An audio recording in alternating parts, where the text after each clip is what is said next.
I'll punch you to death." His fist swung toward her face. She moved. 1 second. His arm twisted backward. His knees hit concrete. 200 soldiers gasped. Lieutenant Colonel Victor Marsh, 6'4", 240 pounds, decorated war hero, lay face down beneath a woman half his size. "I told you not to touch me." Her voice was ice. She was 22, 5'2", kitchen staff uniform stained with his coffee. She looked like nothing. She was everything he feared. Camp Pendleton, California, June 15th, the day the invisible girl burned an empire to the ground. Before we continue, subscribe to our channel and follow this story to the very end. Comment your city below so I can see how far this story travels. Now let me tell you how it started. The coffee was still warm when it hit Lieutenant Colonel Victor Marsh's chest. Maya Chen had seen it coming. The collision. The spill. The way his massive frame had deliberately stepped into her path as she carried the beverage tray across the outdoor mess area. She had catalogued 47 people in her peripheral vision, noted 6 possible exits, calculated the threat level of the 4 officers flanking Marsh before the first drop of liquid touched his pristine uniform. None of that mattered now. What mattered was the performance about to begin. "You stupid little girl," Marsh's voice carried across the exhibition grounds like thunder. "Do you have any idea what you've done?" Maya lowered her eyes, hunched her shoulders, made herself smaller than she already was. "I'm so sorry, sir. I didn't see you. Please let me clean that up." "Clean it up!" Marsh grabbed the front of her kitchen whites, yanking her forward until her feet nearly left the ground. "This uniform cost more than you make in a year. This is my Medal of Honor ceremony dress. Do you understand what that means?" She understood perfectly. She understood that Victor Marsh had never earned that medal. She understood that 3 good Marines had died in Afghanistan, so he could claim credit for a mission he'd watched from a command tent 6 miles away. She understood that the man holding her by the collar was responsible for the disappearance of her teammate 18 months ago. But Maya said none of this. Instead, she trembled. Let her voice crack. Played the part she had rehearsed for 4 months. "Please, sir. I'll pay for the cleaning. I'll do anything. Please don't report me." The crowd had stopped moving. Conversations died mid-sentence. 200 pairs of eyes watched the spectacle unfold, and not one person stepped forward. "Report you!" Marsh laughed, and it was an ugly sound. "Sweetheart, I'm going to destroy you." His entourage closed in. 4 officers, each one wearing the insignia of his special unit, each one trained to follow orders without question. Captain James Webb stood slightly apart from the others, discomfort visible in the tight line of his jaw. "Let her go, Colonel." Webb's voice was quiet but clear. "She's just kitchen staff. It was an accident." Marsh didn't release his grip. "Did I ask for your opinion, Captain?" "No, sir." "Then keep your mouth shut, or you'll be cleaning latrines until your grandchildren retire." Marsh turned back to Maya, studying her face with contempt. "Look at you. What are you 12-15 who let you onto my base?" "I'm 22, sir. I work in the kitchen. I've been here 4 months." 4 months. He released her collar, but only to gesture at his ruined uniform.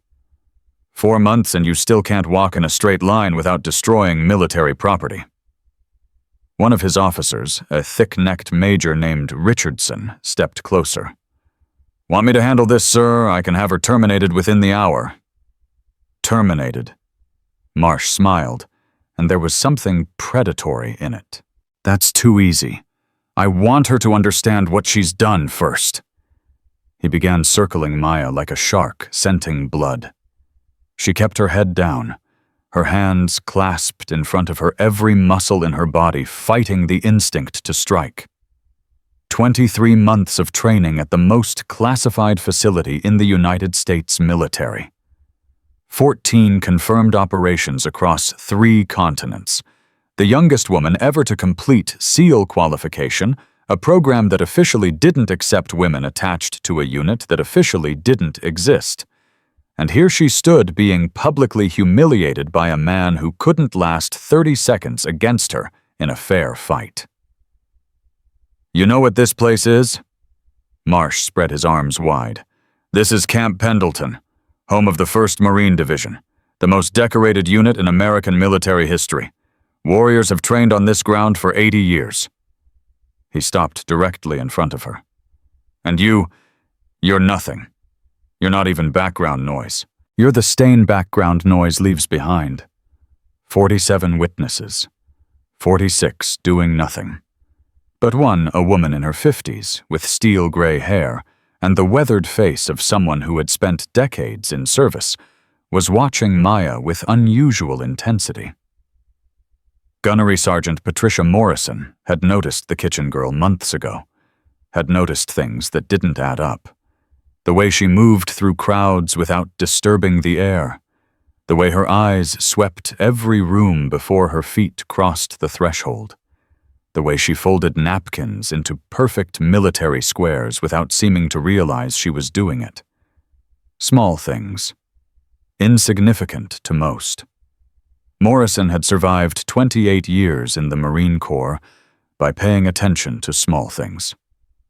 "Sir," Morrison's voice cut through the tension. "Perhaps we should handle this through proper channels. There are civilians present." Marsh turned irritation flashing across his features. "Gunnery Sergeant, I don't recall asking for your input." "No, sir. But this exhibition is being filmed for recruitment purposes. Having footage of an officer publicly berating support staff might not align with our messaging." For a moment, something flickered in Marsh's eyes. Calculation. Self-preservation. Then it vanished, replaced by the familiar arrogance. "Let them film. Let everyone see what happens when incompetent staff disrespects a superior officer." He turned back to Maya. "On your knees!" The command hung in the air like poison. "Sir." Maya's voice was barely a whisper. "You heard me. On your knees. Apologize properly." Captain Webb took a step forward. "Colonel, this isn't—" "One more word, Captain, and your career ends today." Marsh's voice had gone cold. "I said on your knees, girl." Maya's mind raced through options. She could comply, maintain her cover, endure the humiliation, continue the mission that had brought her here. She was days away from accessing the classified files about Operation Blackwater. Days away from finding out what had happened to Derek Santos. Or she could refuse.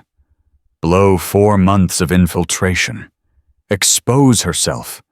Fail the man who had saved her life twice in combat and disappeared before she could return the favor. Slowly, Maya began to lower herself. And then Marsh made his mistake. "That's right." He reached down, grabbing her hair, forcing her head back. "Look at me when you apologize, you worthless—" What happened next took less than 2 seconds. Maya's hand came up not in a strike, but in a precise movement that found the pressure point at the base of Marsh's thumb. His grip on her hair released involuntarily. Before he could react, she had risen, stepped inside his guard, and redirected his considerable mass with a hip rotation that used his own weight against him. Marsh stumbled backward. His arms windmilled. For a man who prided himself on physical dominance, the sensation of being moved against his will was utterly foreign. He didn't fall. She hadn't wanted him to fall, not yet. But the power dynamic had shifted, and everyone watching knew it. "What the hell?" Marsh regained his balance, face flushing crimson. "Did you just— I asked you not to touch my hair, sir." Maya's voice had changed. Still quiet, but something harder underneath. "I believe I was clear." "You little—" He lunged forward, hand raised to strike. This time Maya didn't just redirect. She moved. One moment she was directly in Marsh's path. The next, she was beside him, her hand controlling his wrist, her body positioned at an angle that gave her complete leverage over his extended arm. The motion was fluid, practiced impossible for someone without extensive combat training. "Sir," her voice remained calm, "I really don't want to hurt you." "Let go of me." Marsh tried to pull free. Her grip didn't budge. "That's an order." "I'm not military, sir. I'm kitchen staff. Your orders don't apply to me." Richardson moved forward, reaching for Maya's shoulder. Without releasing Marsh, she shifted her weight slightly, and Richardson found himself unable to close the distance. Every time he stepped, she adjusted, using Marsh's body as a barrier. "Stay back." Her eyes never left Marsh's face. "All of you." Gunnery Sergeant Morrison had stopped breathing. What she was watching, the stance, the grip, the economical movements she had seen before. Once. In a classified training video she wasn't supposed to have accessed. A video showing operators from a unit that didn't exist, demonstrating techniques that weren't taught anywhere in the conventional military. "Colonel Marsh." Maya's voice dropped low enough that only he could hear. "I'm going to let you go now. When I do, you're going to walk away. You're going to forget this happened, and you're never going to touch me again." "I'll have you arrested." Marsh's voice shook with rage. "I'll have you thrown in prison." "No, you won't. You—" She released him. Marsh stumbled back, cradling his wrist. The joint wasn't injured. She had been careful, but the memory of helplessness would linger. "Who are you?" His voice had changed. Fear had crept in, mixing with the anger. "Who the hell are you?" Before Maya could respond, Captain Webb stepped between them. "Sir, maybe we should— out of my way." Marsh shoved Webb aside. "I asked you a question, girl. Who are you, because you're not kitchen staff. Kitchen staff doesn't move like that." The crowd had pressed closer. Phones were out recording. The exhibition's carefully managed optics had dissolved into chaos. Maya considered her options. Her cover was already compromised. The way she had handled Marsh, there was no explaining that away. Every military observer present would be asking the same questions. But Derek was still missing. The files were still unaccessed. If she revealed herself now, whoever was running the black operation would disappear the evidence. Disappear. Derek, too, if they hadn't already. She needed more time. "I took some self-defense classes." Maya softened her voice, adding a tremor. "My father was in the Marines. He taught me a few things before he passed."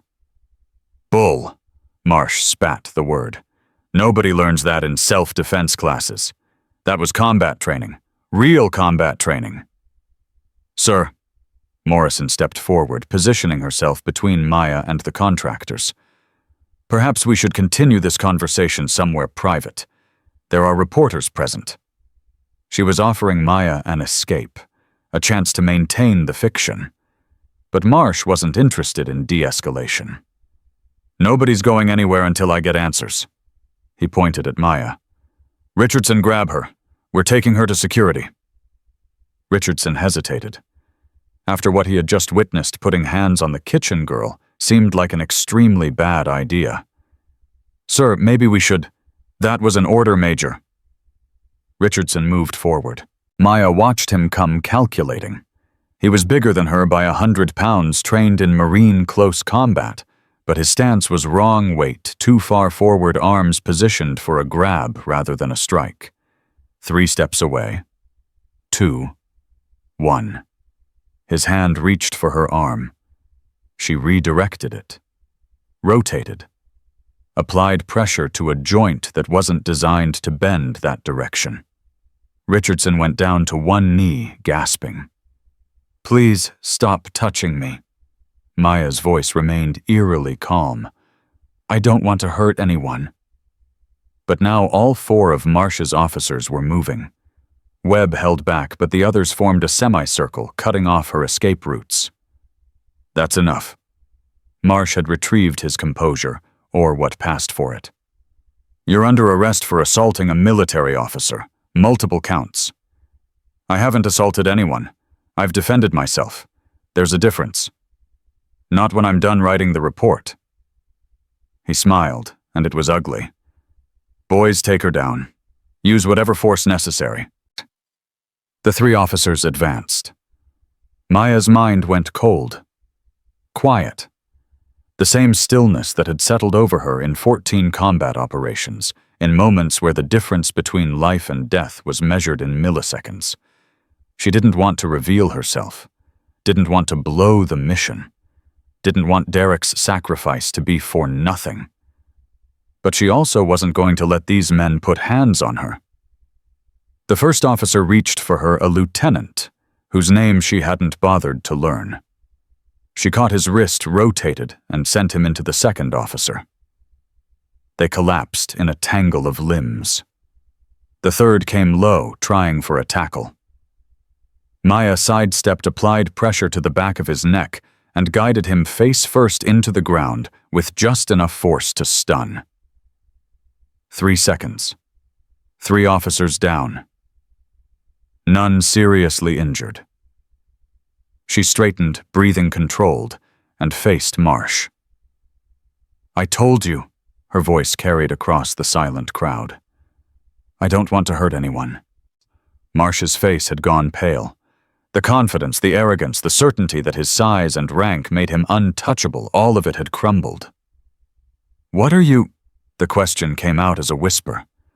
Before Maya could respond, before she could craft another lie or deflection, something happened that changed everything. Her sleeve had torn during the brief scuffle. Not much, just a small rip along the seam of her kitchen whites, exposing her left forearm. And there, for everyone to see, was a tattoo. A golden trident, modified from the standard design. Inside its crown, the number 7. Below it, in script so small you had to be close to read it, Ghost Unit 7. Morrison saw it first. Her face went white. Oh my God. The words slipped out before she could stop them. Ghost Unit. Maya's hand moved to cover the tattoo, but it was too late. Too many people had seen. Too many phones had captured the image. Her cover wasn't just blown, it was atomized. Captain Webb pushed through the frozen tableau, his eyes fixed on the trident. That's impossible. Ghost Unit was a rumor, a training legend. Every legend starts somewhere. Maya's voice had changed completely. No more trembling, no more softness. The kitchen girl was gone, replaced by someone who had walked through fire and come out the other side. Now step back, Captain. All of you. Marsh stood frozen. His officers lay groaning on the ground. 200 witnesses watched in stunned silence. And then a new voice cut through the chaos. Everyone back away from that woman. The crowd parted for Colonel Catherine Hayes, Naval Special Warfare Command, who had been observing the exhibition from a distance.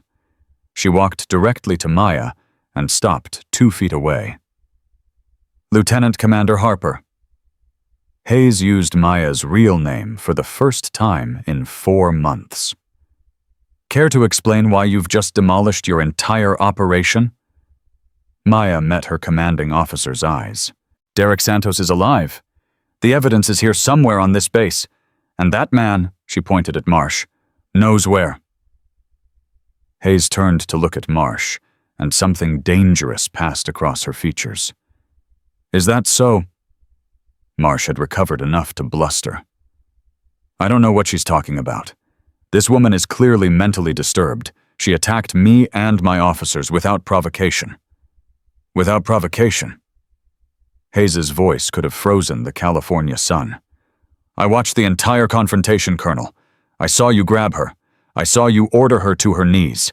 I saw your officers attempt to assault her. I'm a lieutenant colonel. She's a kitchen worker. She's a lieutenant commander in Naval Special Operations. Hayes stepped closer to Marsh, and he actually backed up.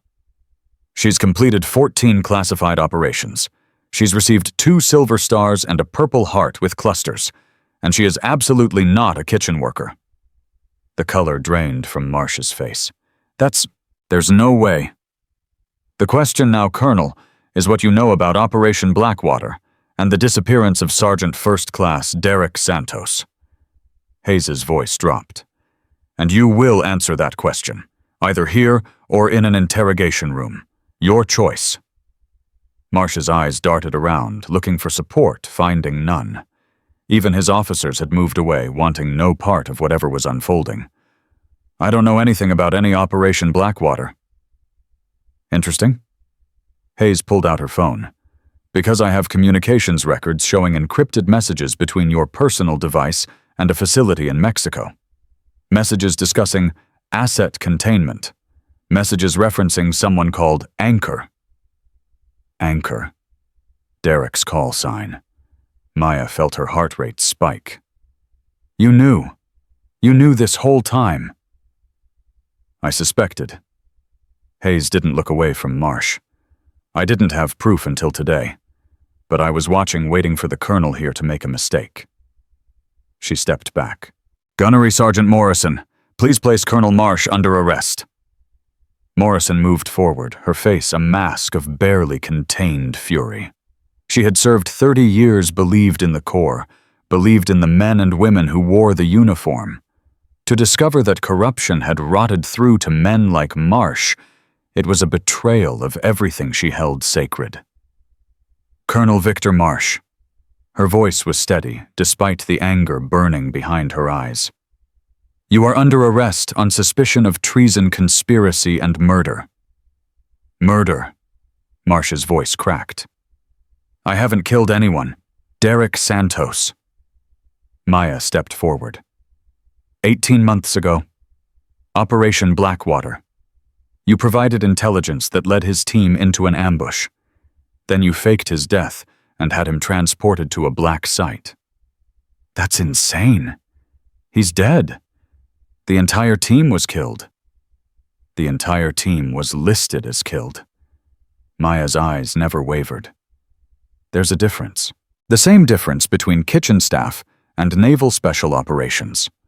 The same difference between the truth and what you wanted people to believe. Marsh looked around wildly. This is a setup. A conspiracy. I want a lawyer. You want to be very careful what you say next. Hayes's voice cut through his panic. Because everything you say from this moment forward will be used to determine whether you spend the rest of your life in Leavenworth or face a firing squad. The word landed like a bomb. Firing squad. I want to cooperate. Marsh's bluster collapsed. I'll tell you everything. Everything. Just... please. Take him. Hayes nodded to Morrison. Interrogation room 3. Full recording. I want every word documented. As they led Marsh away, Maya felt the adrenaline begin to fade. 4 months of pretending. 4 months of being invisible. 4 months of swallowing her rage every time she saw Marsh's face, knowing what he had done. And now it was over, but the mission wasn't complete. Colonel Hayes. Maya turned to her commanding officer. Derek is still out there. Marsh can tell us where, but we need to move fast. If whoever he's working with realizes he's been compromised, they'll eliminate the evidence. Hayes nodded, including Santos. I need a team, the other survivors from Ghost Unit. You mean the operators who are officially dead? Yes, ma'am. Hayes was silent for a long moment. Then she nodded. Make your calls. You have 18 hours before I'm required to report this through official channels. After that, I can't protect you. Understood. Maya turned to leave, then stopped. Colonel, thank you. For watching. For waiting. Don't thank me yet. Hayes's expression was grim. Marsh is a pawn. Whoever he's working for, whoever orchestrated Operation Blackwater and kept Santos alive for 18 months, that's someone with serious power. Someone who's going to fight back. Let them. Maya walked away, pulling out a phone she had hidden in her quarters. A phone with 6 numbers programmed into it, numbers belonging to people who, like her, had died and been reborn in shadow. The ghosts were about to rise, and God help anyone who stood in their way. 47 witnesses saw what happened on the Camp Pendleton exhibition grounds that day. 47 people recorded video, filed reports, shared stories. Within hours, the footage would leak. Within days, questions would be asked at the highest levels of government. But none of them knew the truth. None of them knew that a 22-year-old kitchen girl had just ignited a war that would reach the Pentagon itself. None of them knew that the real enemy wasn't Victor Marsh. And none of them knew that by the time the sun rose again, the world would be a very different place. The first call went to Marcus Johnson. Maya pressed the phone to her ear, counting the rings. 1, 2, 3. Her heart hammered against her ribs. 18 months since she had spoken to any of them. 18 months of believing she was the only ghost who had survived. Yeah. The voice was gruff, suspicious. A man who had learned not to trust unknown numbers. Hammer. It's Spectre. Silence. Then a sharp intake of breath. Maya, Marcus's voice cracked.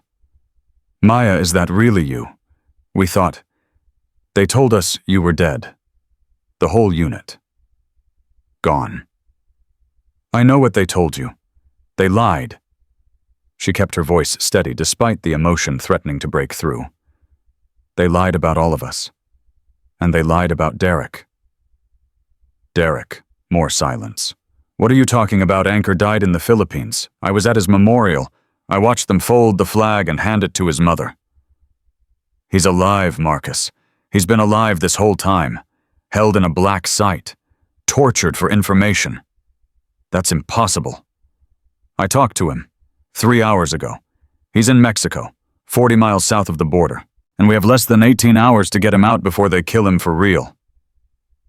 She heard Marcus moving, heard drawers open and closing, the sound of a man who had buried his warrior self now digging it back up. Where do I meet you? San Diego, Warehouse District. I'll send coordinates.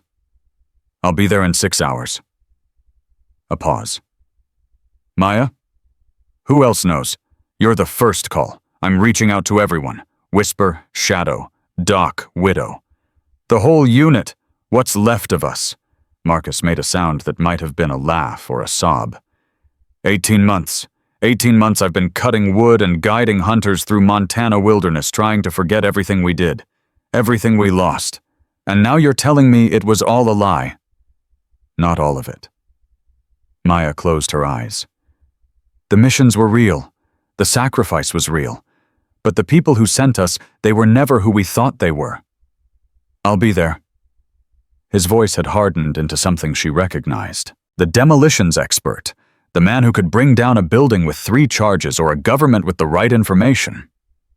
And Maya, whoever did this to Derek to us, they're going to wish they'd killed us when they had the chance. The line went dead. Maya moved to the next number. Sarah Reyes answered on the first ring. I've been waiting for this call.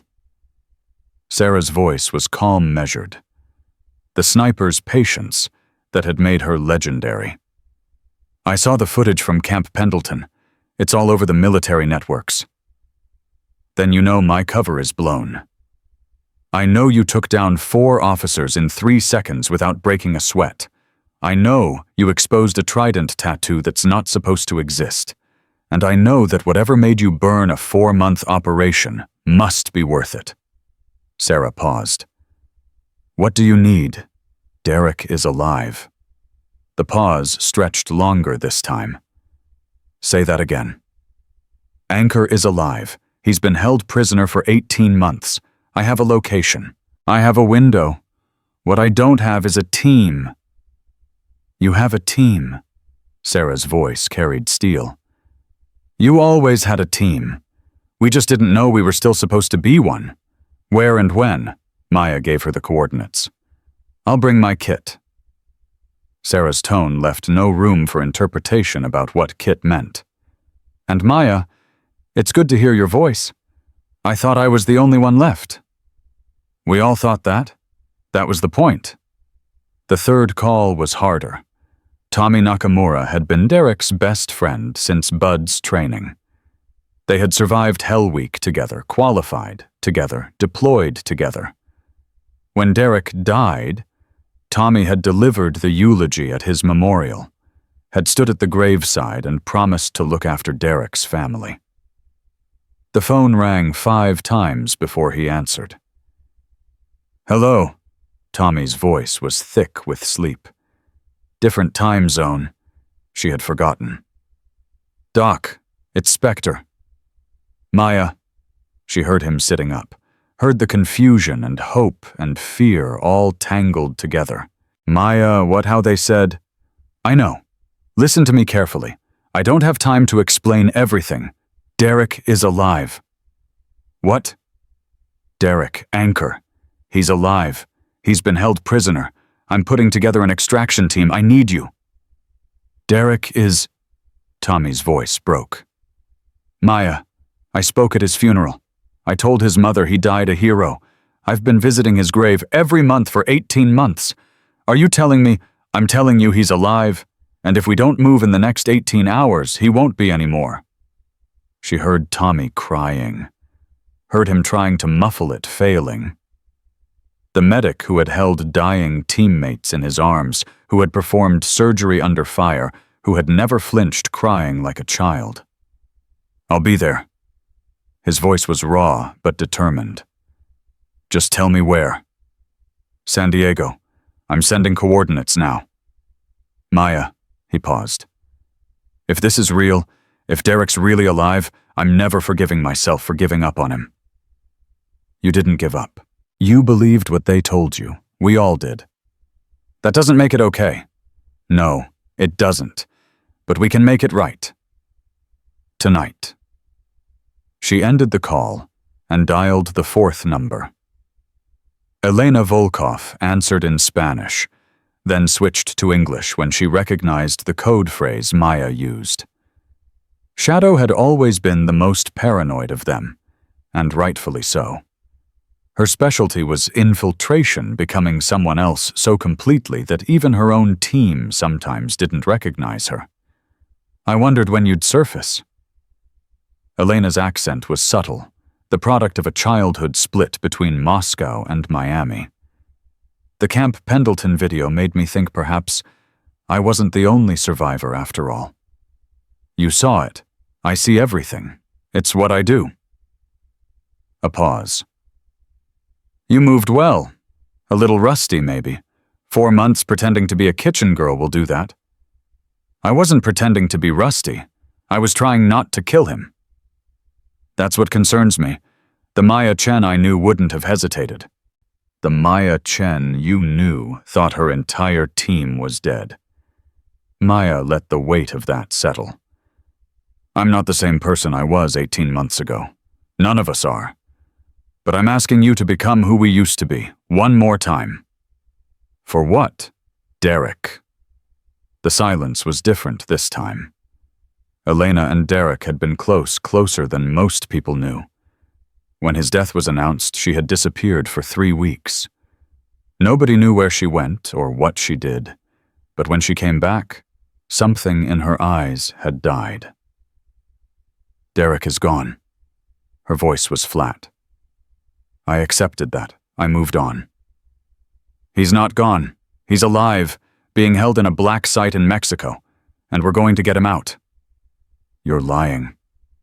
Elena, I talked to him 3 hours ago. He called me using a stolen satellite phone. He said... Maya hesitated. He said to tell you that he still owes you a dance, from Prague. He said you'd know what that meant. The sound Elena made was something between a gasp and a scream, quickly muffled. That's not possible. Nobody knows about Prague. Nobody. He knows, because he's alive. And he's waiting for us. I'll kill them. Elena's voice had transformed into something cold and deadly. Whoever did this, whoever took him, I'll kill every single one of them. Get in line. San Diego. Warehouse District. 12 hours. I'll be there in 8. The final call went to a hospital in Chicago. Rachel Torres was a trauma surgeon, now saving lives instead of taking them. She had been Ghost Unit's combat medic, the one who kept them alive when missions went sideways. After her death, she had somehow obtained new credentials and rebuilt herself in the civilian world. Dr. Torres speaking. Rachel, it's Maya. The line went silent. Then, I'm with a patient. Hold on. Maya heard footsteps, a door closing. Then Rachel's voice returned lower and more intense. I watched you die. I was there when this building collapsed. I saw the bodies. You saw what they wanted you to see. They faked our deaths, Rachel. All of us. And they took Derek prisoner instead of killing him. Derek, Rachel's professional composure cracked. That's not how do you know this. He called me. He's being held in Mexico. We're mounting a rescue. A rescue Maya that's insane. We don't have resources. We don't have support. We have each other. You, me, Marcus, Sarah, Tommy, Elena. The whole unit back together. One last mission. And if it's a trap, then we spring it together. But I'm not leaving Derek in that hole for one more day. Not when I know he's alive. Not when I can do something about it. Rachel was quiet for a long moment. I just got my life back. I have patients who depend on me. A career, a future. I know, and I'm sorry for asking, but Rachel, it's Derek, Anchor, the man who carried you 3 miles through hostile territory when you took shrapnel in Mosul. The man who held your hand during surgery when we couldn't get you anesthetic. You don't fight fair. I can't afford to, not with his life on the line. Another pause. Then Rachel sighed. I'll need to make arrangements. Call in some favors. My patients, do what you need to do, but be in San Diego in 12 hours. I'll be there. Rachel's voice hardened. And Maya, when this is over, when Derek is safe, I want answers. I want to know who did this to us and why. You'll get them. I promise. Maya ended the call and let out a breath she hadn't realized she was holding. 5 calls. 5 ghosts agreeing to rise from the dead. 5 warriors who had buried their identities, their training, their very selves, all willing to unearth everything for one man. Now she needed to prepare. The interrogation room was cold and bare, designed to break people down. Colonel Victor Marsh sat handcuffed to a metal table, his Medal of Honor uniform still stained with coffee, his face a mask of barely controlled terror. Colonel Hayes sat across from him.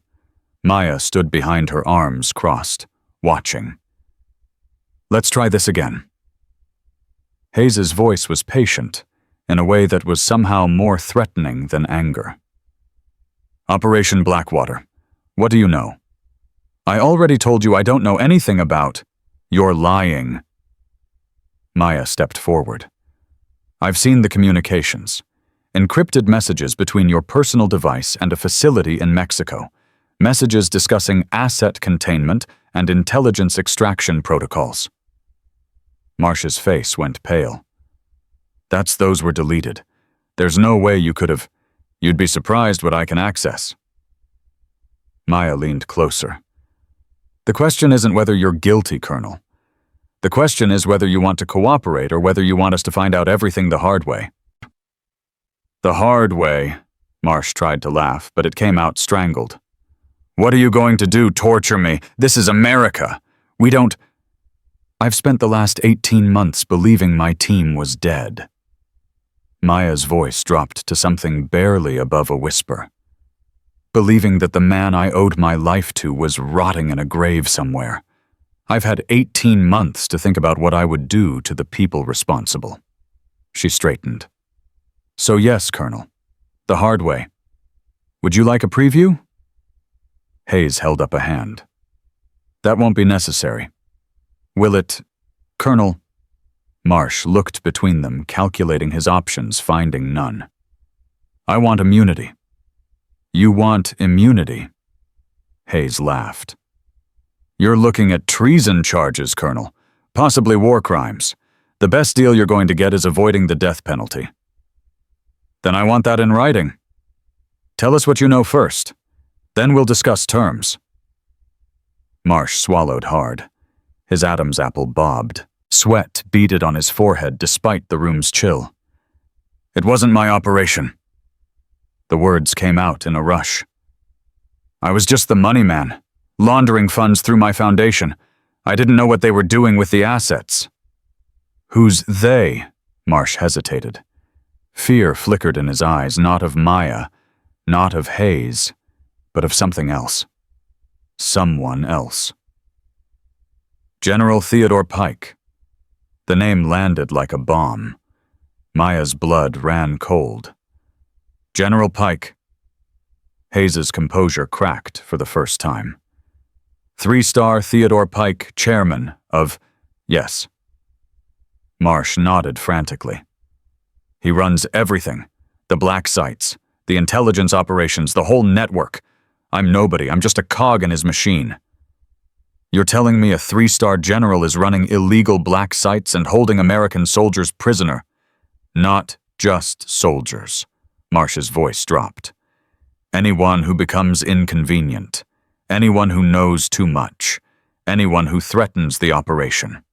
What operation? Marsh laughed bitterly. What operation? The operation that's been running for 8 years. Selling intelligence to the highest bidder. Weapons, technology, secrets. Pike built an empire inside the military, and nobody knows it exists. Maya stepped back, her mind racing. General Pike? She had met him once briefly at a classified briefing before Operation Blackwater. He had seemed competent professional, unremarkable. The kind of career officer who rose through the ranks by checking boxes and avoiding controversy. The perfect cover for a traitor. Where's the facility in Mexico? Maya's voice was tight. The one where Derek Santos is being held. 40 miles south of Tijuana, an old hacienda converted into a black site. 30 guards, maybe more. Underground detention facility. How do I get in? Marsh stared at her. You don't. That place is a fortress. They'll see you coming from miles away. That's not what I asked. There's a supply tunnel. Marsh spoke quickly, now eager to cooperate. Used for deliveries. Comes up inside the perimeter. I can give you the coordinates. What about Pike? Where is he now? I don't know. He moves constantly. Never stays in one place more than a few days. Hayes leaned forward. Does Pike know we've arrested you? Marsh went pale. I don't know. Maybe. He has people everywhere. If he finds out I'm talking, then we'd better move fast. Maya turned to Hayes. I need those coordinates, and I need you to keep this quiet for as long as possible. How long do you need? 18 hours. After that, it won't matter. Hayes nodded slowly. I can give you 12, maybe 15. After that, I have to report through official channels. 12 is enough. Maya headed for the door, then stopped. Colonel Marsh, one more question. What? Derek Santos, is he still alive as of today? Marsh nodded. Last I heard, yes, but Pike has been pushing for termination. Whatever you're planning, Pike will be ready. He's been ready for 18 months. Maya smiled, and there was nothing warm in it. So have I. She walked out of the interrogation room, her mind already racing through scenarios. Pike knew she was coming. Knew she would try to rescue Derek. had probably been planning for this exact situation since the day he allowed that phone call to go through. But Pike didn't know about the others. Didn't know that 5 more ghosts were converging on San Diego right now. Didn't know that the unit he thought he had destroyed was about to rise from the grave. And Pike definitely didn't know what 6 highly trained operators with nothing left to lose could do when properly motivated. Gunnery Sergeant Morrison was waiting in the hallway. "Lieutenant Commander." She fell into step beside Maya. "I need to tell you something." "Walk with me. That tattoo. Ghost Unit 7. I've seen it before." Maya slowed. "Where?" "My son. Didn't know that 5 more ghosts were converging on San Diego right now. Didn't know that the unit he thought he had destroyed was about to rise from the grave. And Pike definitely didn't know what 6 highly trained operators with nothing left to lose could do when properly motivated. Gunnery Sergeant Morrison was waiting in the hallway. "Lieutenant Commander." She fell into step beside Maya. "I need to tell you something." "Walk with me. That tattoo. Ghost Unit 7. I've seen it before." Maya slowed. "Where?" "My son." Morrison's voice caught. "He was special operations, something classified, something he couldn't talk about. He disappeared in Syria 3 years ago. Body never recovered. The only thing that came back was his personal effects, including a sketch he made of his unit's tattoo, a trident with the number 7. Maya stopped walking entirely. "Your son's name?" "Staff Sergeant Michael Morrison, call sign Demon." The name hit Maya like a physical blow. She remembered Demon. Loud, funny, fearless. He had been on a different team within Ghost Unit running parallel operations. His death had been announced 2 months before the Philippines mission. "I knew him." The words came out before she could stop them. "Not well, but I knew him. He was a good operator, a good man." Morrison's eyes glistened. "Do you know what happened to him?" "No, but after today I'm going to find out." Maya gripped the older woman's shoulder. "If Michael is alive, if he's been held like Derek, I'll bring him home too. I promise." "Thank you."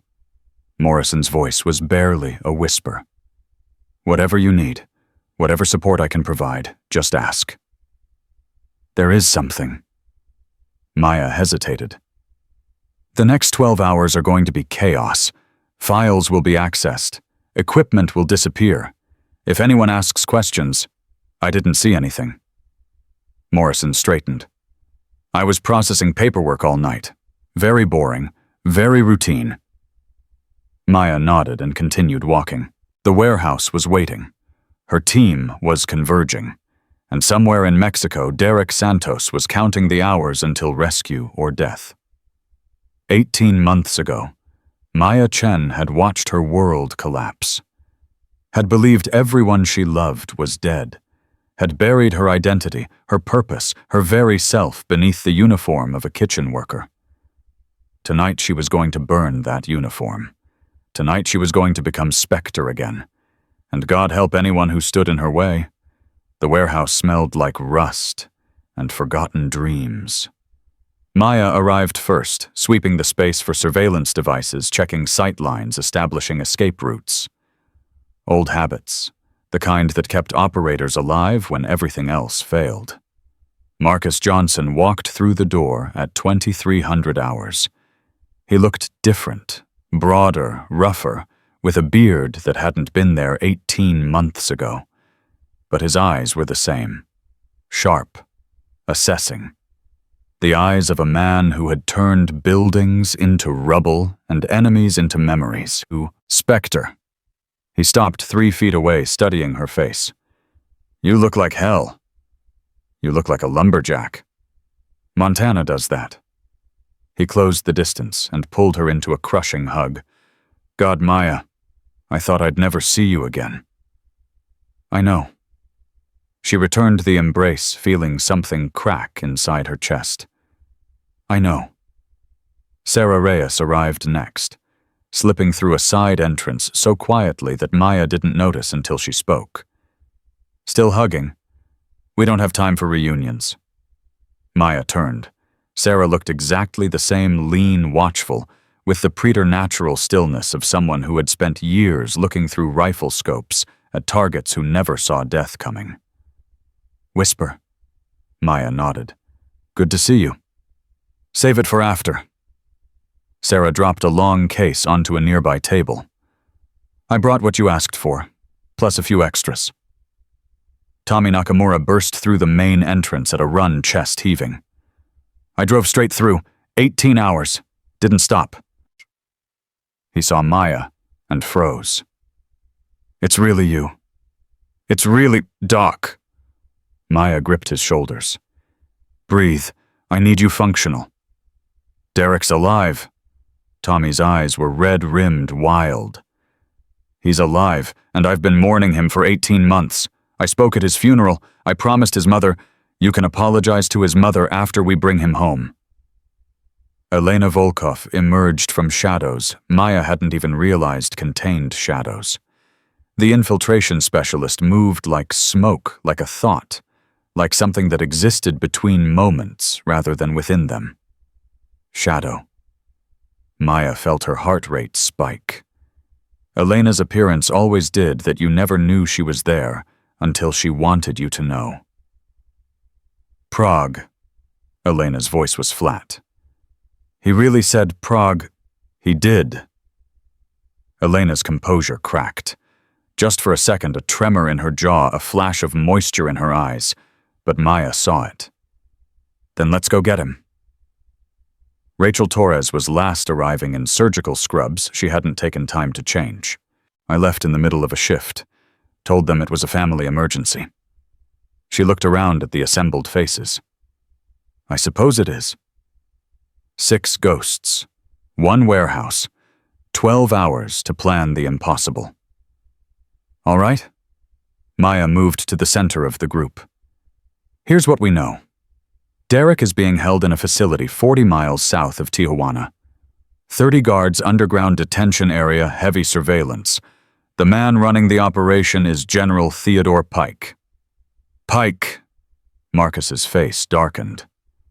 3-star Pike, the one who briefed us before Blackwater, the same. That son of a... Marcus punched a support beam hard enough to split his knuckles. "He set us up. The whole mission. He set us up." "Yes." Maya let the word hang. "Pike has been running black operations for 8 years, selling intelligence weapons secrets. Derek discovered evidence of his network. That's why Pike had him taken instead of killed. He needed to know what Derek knew and who he'd told." "Has Derek talked?" Sarah's voice was clinical. 18 months is a long time. "He hasn't given up any names. That's why Pike wants him dead now he's no longer useful as an intelligence source." "Then why is he still alive?" Rachel asked. "Because Pike allowed Derek to call me. He wanted to draw me out. Draw all of us out." Maya met each pair of eyes in turn. "This is a trap. Pike knows we're coming." Silence filled the warehouse.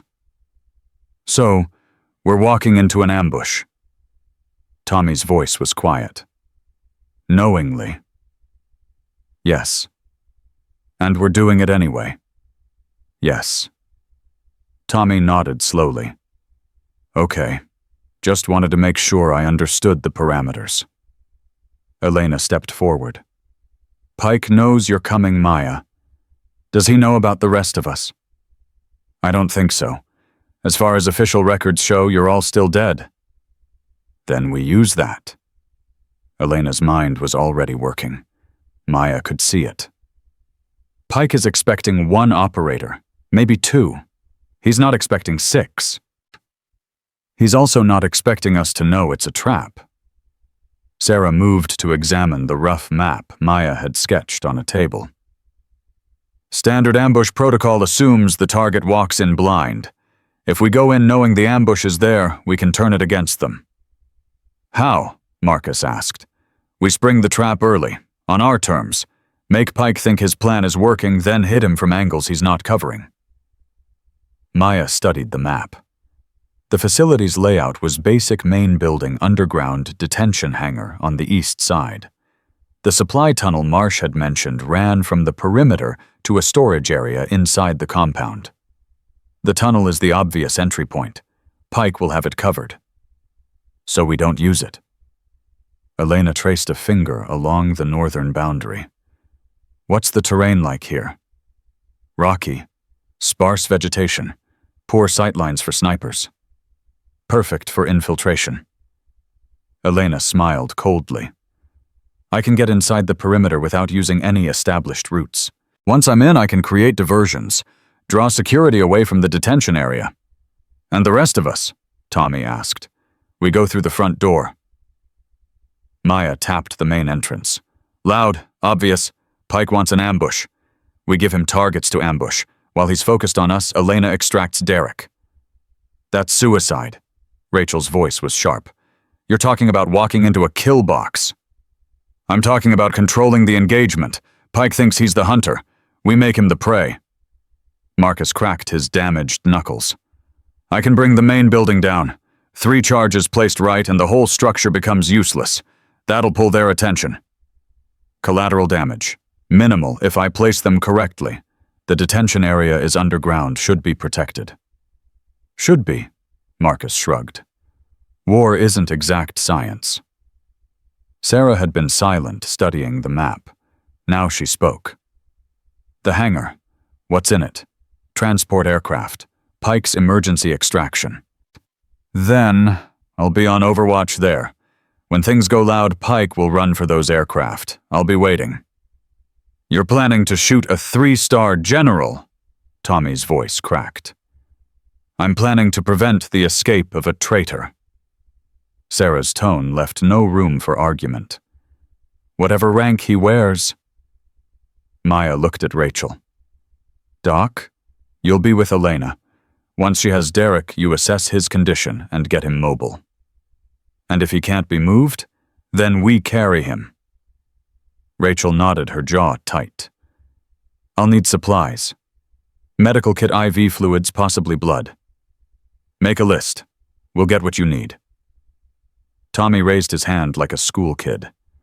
What about me? You're with the main assault team. We're going to take casualties. Don't say that. We're going to take casualties. Maya held his gaze. And when we do, I need you there to keep people alive. That's what you do, Doc. That's what you've always done. Tommy swallowed hard, but nodded. One more thing. Maya's voice dropped.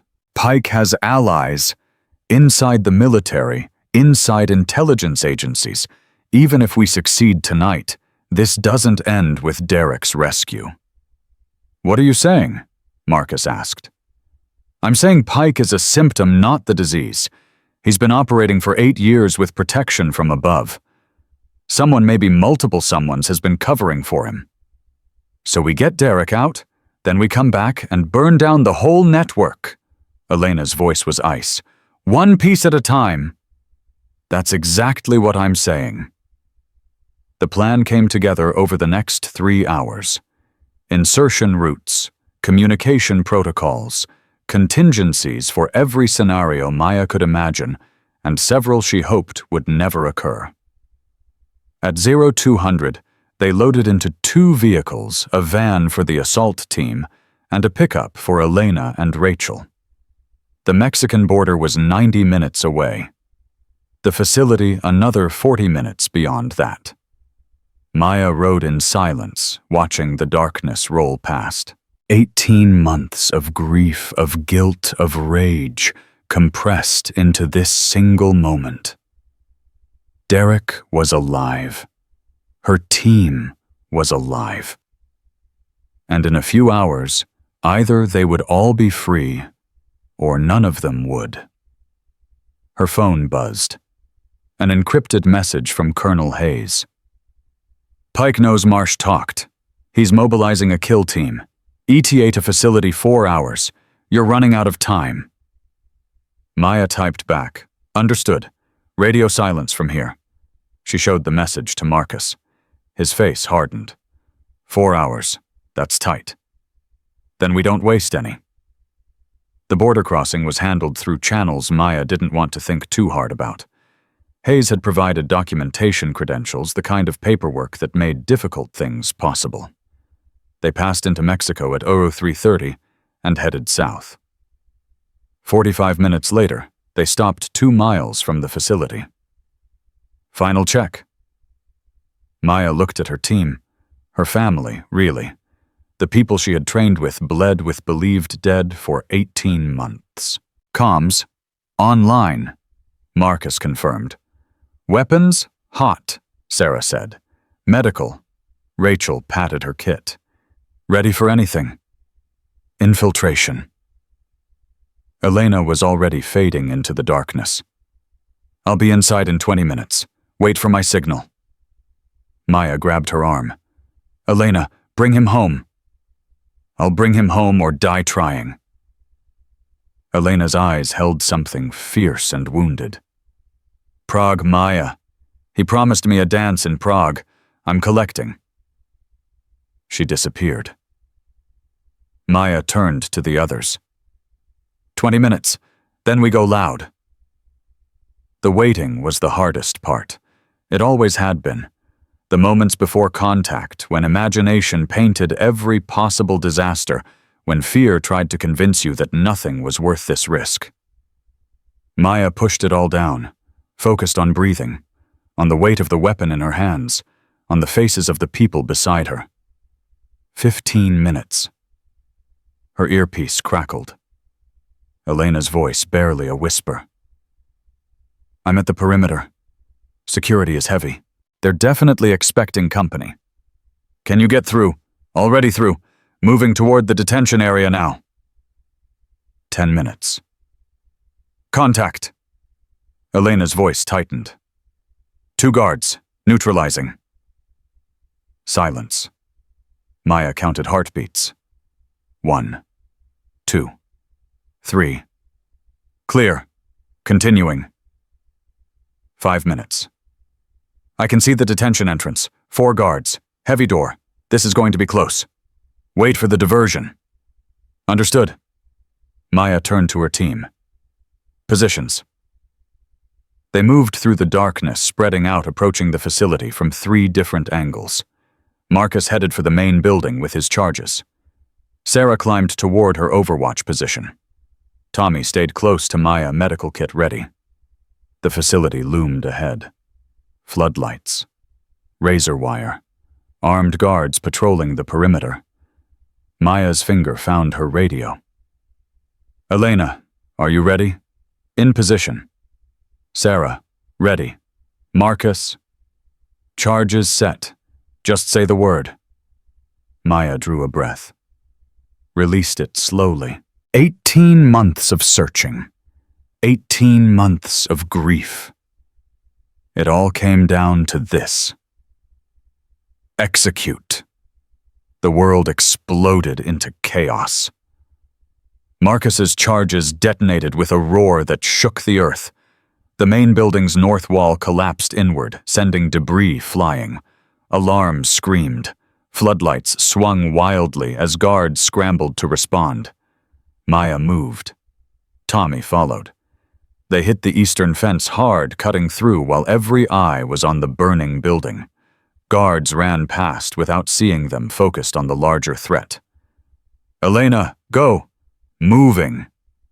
Maya could picture it. Elena flowing through the chaos like water, using the confusion as cover, reaching the detention entrance while guards rushed toward the explosion. Gunfire erupted somewhere to the north. Marcus engaging targets, creating noise, drawing attention, buying time. I'm at the door. Elena's voice was tight. Breaching. Another explosion, smaller controlled. Elena's entry charge taking down the detention door. I'm in. Stairs going down. Maya reached the secondary entrance, found it unguarded. The diversion was working. She slipped inside Tommy on her heels, navigating by memory and instinct through corridors that smelled like fear and antiseptic. "Contact!" Sarah's voice cut through the chaos. "2 vehicles approaching the hangar. They're trying to get the aircraft ready." "Can you stop them?" "Watch me." 2 shots. Distant, precise. Then, "Pilots are down. Nobody's flying anywhere." Maya reached a stairwell, started descending. The detention level was below. She could feel it, the weight of concrete and secrets pressing down. "Elena, status. I'm in the cell block. Multiple prisoners, Maya. It's not just Derek. There are others." Maya's blood froze. "What others?" "I count 6 cells, all occupied. They've been holding more than just Anchor." 6 cells. 6 prisoners. 6 ghosts who might not be ghosts at all. "Can you identify them?" "I'm looking now. Oh God." "Maya, one of them is Michael Morrison." Morrison. Gunnery Sergeant Morrison's son. The operator from Ghost Unit who had disappeared in Syria 3 years ago. "Is he alive?" "Barely. They're all barely alive. These people, they've been tortured systematically." Maya's vision tunneled. Pike hadn't just taken Derek. He'd been collecting operators. Harvesting intelligence from America's most classified warriors. "Get Derek first, then we come back for the others." "I've got eyes on him, last cell on the left." A pause. "Oh, Derek. Oh God, what did they do to you?" Maya heard the emotion crack through Elena's professional shell. Heard something that might have been a sob quickly suppressed. "Is he alive?" "Yes, yes. But Maya, he's in bad shape. Really bad shape." Rachel moved to Elena's position. "Now." "On my way." Maya reached the bottom of the stairs, found a corridor stretching into darkness. Emergency lighting cast everything in hellish red. "Elena, I'm in the detention level, coming to you." "Copy. I'm getting him out of restraints.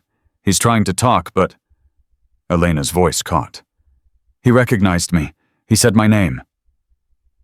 Maya moved faster, weapon up, scanning for threats. The corridor was empty. Everyone had been drawn to the diversion above. But that wouldn't last long. "Marcus, what's your status?" "Building is coming down.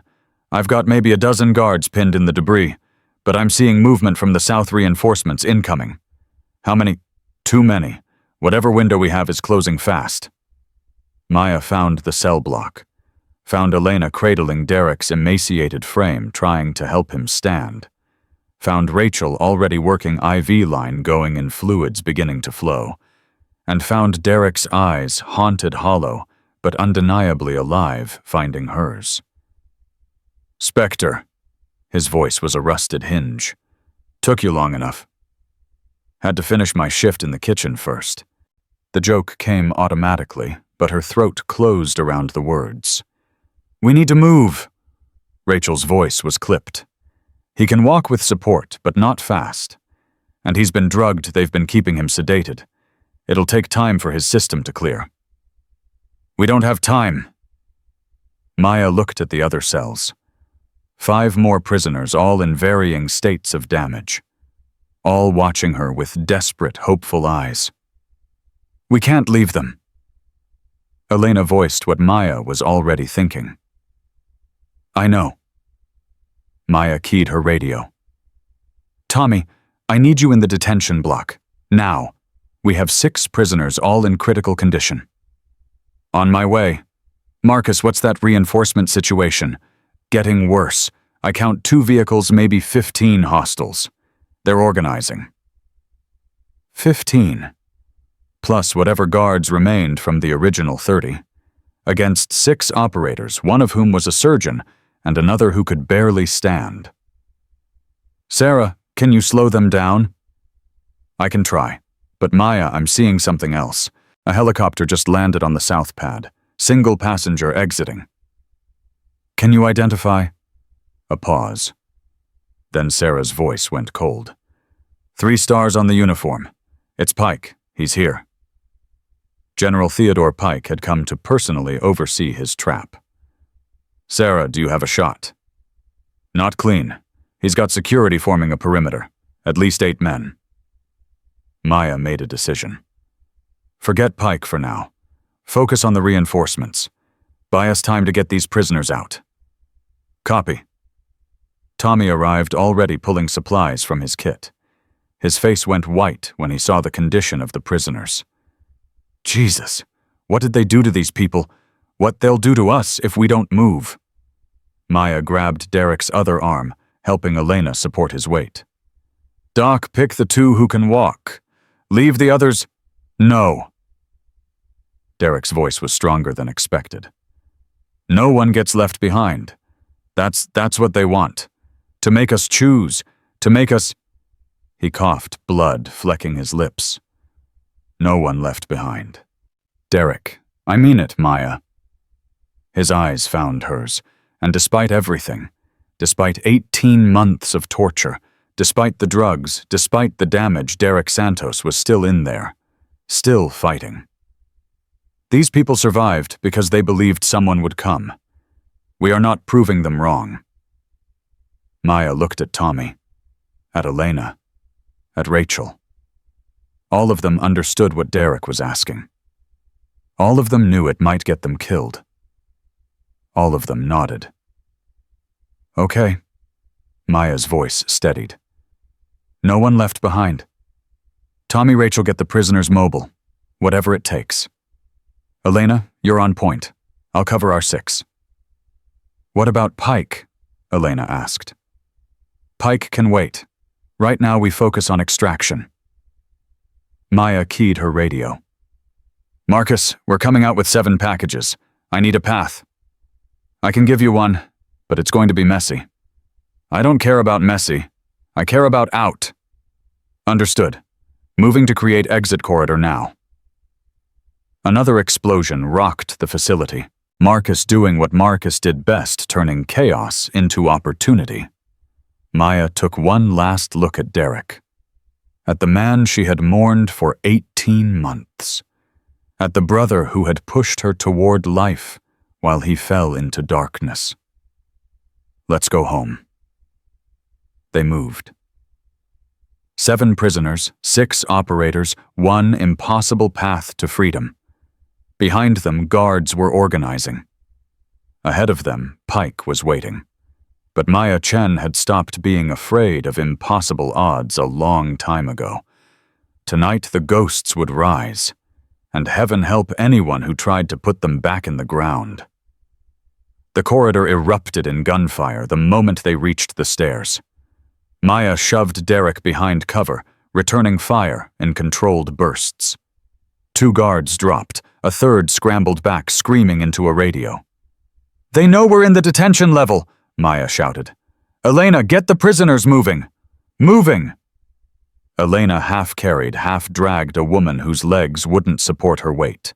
Tommy had Michael Morrison over his shoulder in a fireman's carry. Rachel guided 2 prisoners who could stumble forward on their own. The remaining 2 leaned on each other, determination outweighing damage. Derek tried to stand on his own. His knees buckled. Maya caught him before he hit the ground. I've got you. She wrapped his arm around her shoulder. Just keep breathing. Breathing's about all I can manage right now. His voice was weak but steady. Maya, there's something you need to know. About Pike. About why he kept us alive. Save it. Tell me when we're out. It can't wait. Derek's grip tightened on her arm. The intelligence he's been selling, it's not just secrets. It's people, operators. He's been running a program, extracting everything we know, then selling us to foreign powers. Maya's blood turned to ice. Selling operators, the ones who survive the interrogation, the ones who break. Derek coughed, and blood came with it. There are facilities like this one all over the world. Black sites where American soldiers become assets for the highest bidder.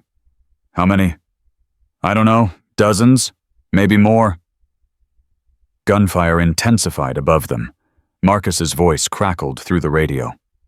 Maya, I'm pinned down taking fire from multiple positions. Hold on, we're coming up. They reached the top of the stairs. The corridor beyond was a kill zone, guards at both ends crossfire, waiting for anyone stupid enough to step through. "We're trapped." Tommy's voice held no fear, only tactical assessment. "Can't go forward. Can't go back." "Sideways, then." Maya pointed at a door marked Maintenance. "Elena, breach it." Elena set a charge. Blew the lock. The door opened onto a service tunnel running parallel to the main corridor. "Everyone through now." They moved. 7 prisoners, 5 operators. Sarah was still on overwatch, squeezing through spaces not designed for human traffic. The tunnel was tight dark, filled with pipes and conduits that caught on clothing and flesh. Michael Morrison groaned as Tommy maneuvered him through a narrow gap. "Leave me. I'm slowing you down." "Nobody gets left behind." Tommy's voice was fierce. "Your mother's waiting for you, soldier. You want me to tell her you quit?" "My mother." Something sparked in Morrison's hollowed eyes. "She thinks I'm dead. She knows you're alive. She helped us find you, so shut up and move." They emerged into a storage area. Rachel immediately checked on the prisoners, adjusting IVs, checking pulses. 2 were failing fast, the toll of imprisonment, combined with the stress of extraction, pushing their damaged bodies beyond endurance. "I'm losing Henderson." Rachel worked frantically. "His heart's giving out." "Can you stabilize him? Not without a hospital, not without—" She looked up, and Maya saw despair in her eyes. "He's been starved for months. His organs are shutting down." "Then we get him to a hospital." "Maya, he won't make it to the border." Henderson. Maya didn't know his first name, didn't know his story, reached out and grabbed Rachel's wrist. "It's okay." His voice was barely a whisper. "It's okay. You came. That's enough." "Don't you dare!" Rachel's professional composure cracked. "Don't you dare give up now!" "I'm not giving up." Henderson smiled, and there was peace in it. "I'm letting go. There's a difference." His eyes found Maya's. "Tell them. Tell everyone what Pike did. Don't let him win." "You'll tell them yourself." "No." Henderson's grip loosened. "But you will. Promise me." Maya knelt beside him, took his hand. "I promise." Henderson's eyes closed. His breathing slowed. Stopped. Rachel sat back, tears streaming down her face. "Damn it. Damn it." "Rachel." Maya's voice was gentle but firm. "We have 6 more who need you. Can you do this?" Rachel wiped her eyes, drew a breath, found the steel that had carried her through countless combat medic situations. "Yes, I can do this." "Then let's move." They left Henderson's body behind. There was no choice. The living had to take priority over the dead. "Maya." Sarah's voice came through the radio, tight with urgency. "Pike is moving toward the hangar with a security detail. I think he's preparing to evacuate." "How many with him?" 8, plus the helicopter pilot." "Can you stop the helicopter?" "I can try." A pause. "But Maya, if Pike gets in the air, we lose him. Everything he knows, everyone he's worked with, gone." Maya looked at Derek, at the prisoners who had suffered for months under Pike's program, at the body they were leaving behind. "Sarah, take the shot when you have it." "The helicopter or Pike?" "Both." "Copy." They pushed forward. The storage area connected to a loading dock on the facility's east side. Beyond that open ground, the perimeter fence and vehicles they might be able to commandeer. "Marcus, what's your position?" "North side. I've got hostiles falling back, but more are coming from the south. Whatever you're doing, do it fast." "We're heading for the east loading dock. Can you link up?" "On my way." Maya reached the loading dock door. Listened. Heard voices on the other side, 2 guards, maybe 3, positioned to intercept anyone trying to escape. Elena, I need a distraction. What kind? Loud. Elena smiled grimly. She pulled a flashbang from her vest, primed it, and rolled it under the door. The explosion was deafening in the enclosed space. Maya burst through before the guards could recover weapon up-dropping targets with clinical precision. 3 guards, 3 shots, 3 bodies. Clear move. They spilled onto the loading dock. The night air hit Maya's face like a slap-cool, clean free of the facility's chemical stench. For a moment she allowed herself to believe they might actually make it. Then the gunfire started. Guards poured from the main building, weapons blazing. Bullets sparked off concrete. One of the prisoners, a woman whose name Maya didn't know, screamed and went down. Contact right! Tommy returned fire while dragging the wounded woman toward cover. She's hit shoulder through and through. Keep her moving. Marcus appeared from the north, laying down suppressive fire that forced the guards to scatter. I've got your flank. Go, go. They ran, hobbled, crawled. 7 became 6 as they left Henderson's body behind, and 6 might become 5 if the wounded woman didn't get help soon. The perimeter fence loomed ahead. Beyond it, freedom. Safety. A future that had seemed impossible 24 hours ago. Sarah, status on Pike. He's at the helicopter. They're spinning up. Do you have a shot? The angle's wrong. I can hit the helicopter, but Pike is using his men as shields. A pause. He knows I'm here. He's not giving me an opening. Then make one. Maya, Sarah, if Pike gets away, everything we've done tonight means nothing. He'll disappear, rebuild, start again. More black sites, more prisoners, more soldiers turned into commodities. Maya's voice hardened. Take the shot. Silence. Then, understood. Maya heard the crack of Sarah's rifle. Once. Twice. 3 times. Helicopter's down. Rotor damage. They're not going anywhere. Another shot. 2 of his security detail are out, but Pike is still mobile. He's falling back toward the main building. Keep him pinned. We're almost at the fence. They reached the perimeter. Marcus pulled out cutting tools, started working on the chain link. The wire parted slowly, too slowly, while gunfire crackled behind them. Come on, come on. Maya provided cover fire while Marcus worked. Her magazine ran dry. She reloaded. Kept shooting. Through. Marcus yanked the fence apart. Everyone through now! The prisoners went first. Elena helping them. Rachel guiding Tommy, carrying the wounded woman whose blood was leaving a trail on the dry earth. Derek stumbled at the gap. Maya caught him, held him upright. Almost there. She pushed him through. Just a little further. Maya. Derek's hand found hers. Thank you. Save it for when we're actually safe. I might not get another chance. His eyes, those haunted, hollowed eyes, held something that made her breath catch. 18 months. Every day I told myself someone would come. Every day a little part of me died. But you came. You came. Of course I came. You're my brother, not by blood. Blood doesn't make family. Choice does. And I chose you a long time ago.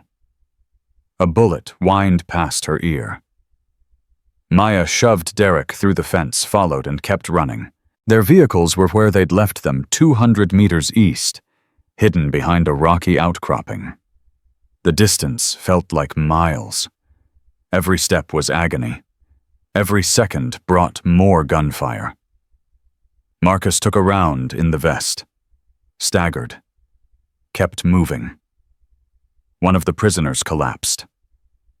Tommy threw him over his shoulder, adding the weight to his already exhausted body. They reached the vehicles, piled in. Maya took the wheel of the van while Elena drove the pickup. Go! Go! Go! The engines roared to life. Tires spun on dirt. They accelerated away from the facility, away from the guards, away from 18 months of nightmare. Sarah, we're mobile. What's your status? Falling back to extraction point. I'll meet you at the border crossing. What about Pike?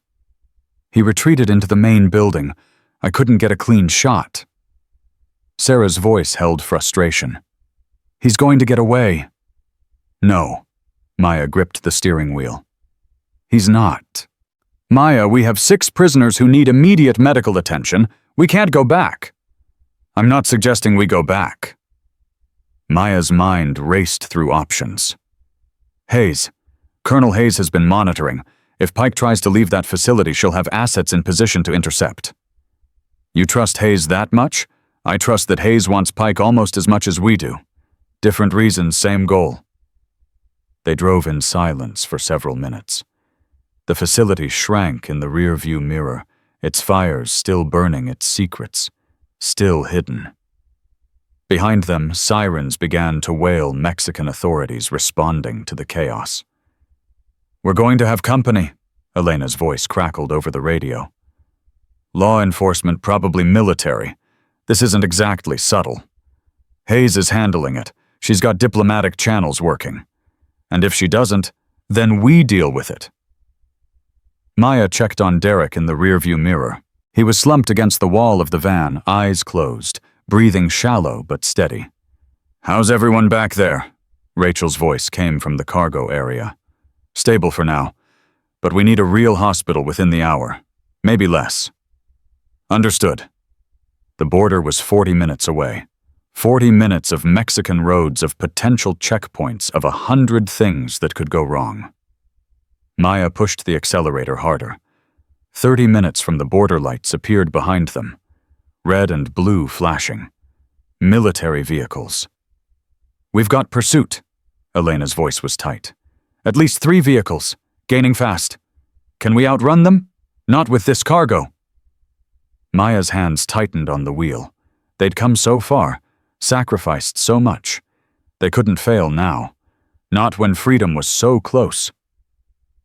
Pull over. The voice came from the cargo area, from Derek. What? Pull over. Derek had pushed himself upright. His face was gray with pain, but his voice held command. Let me talk to them. Derek, you can barely stand. I don't need to stand. I just need to talk. He met Maya's eyes in the mirror. Trust me, I know something that can help. Maya hesitated. The vehicles were closer now. She could see the soldiers inside, weapons ready. Maya, Derek's voice was steady. I didn't survive 18 months of torture to die on a Mexican highway. Let me do this. She pulled over. The military vehicles surrounded them within seconds. Soldiers poured out weapons raised, shouting commands in Spanish. Maya's team emerged with hands up, prisoners behind them, everything they'd fought for hanging in the balance. Derek walked forward, stumbled, caught himself, kept walking. Alto! A soldier aimed directly at his chest. En el suelo! Derek responded in perfect Spanish. Maya couldn't follow all of it, but she caught key phrases: American military humanitarian operation coordination with Mexican government. The soldier hesitated, made a radio call, waited. Derek kept talking. His Spanish was fluid, persuasive, commanding despite his physical weakness. Whatever he was saying, it was working. The soldiers' postures shifted from hostile to uncertain to almost respectful. Finally, the lead soldier lowered his weapon, said something Maya couldn't hear. Derek turned back to the team. They're going to escort us to the border. Mexican intelligence has been tracking Pike's operation for years. They want him almost as much as we do. How do you know about Mexican intelligence involvement? I told you Pike's been selling to the highest bidder. Mexico wasn't buying. They were watching. Derek swayed on his feet. Elena rushed forward to support him. I may have made some friends during my captivity, people who disagreed with what was happening. You had contacts inside the facility. Why do you think I was able to make that phone call? Derek smiled weakly. Pike thought he had me completely controlled. He was wrong. The next 30 minutes were a blur of motion. The Mexican military escort cleared every checkpoint. Radio calls ahead ensured the border crossing was ready for them. By the time they reached American soil, ambulances were waiting. Maya watched as her team was loaded onto stretchers, as Rachel climbed into an ambulance with the worst cases, as Tommy collapsed against a vehicle exhaustion finally claiming him, as Marcus sat down heavily and didn't get back up. Derek was the last to be taken.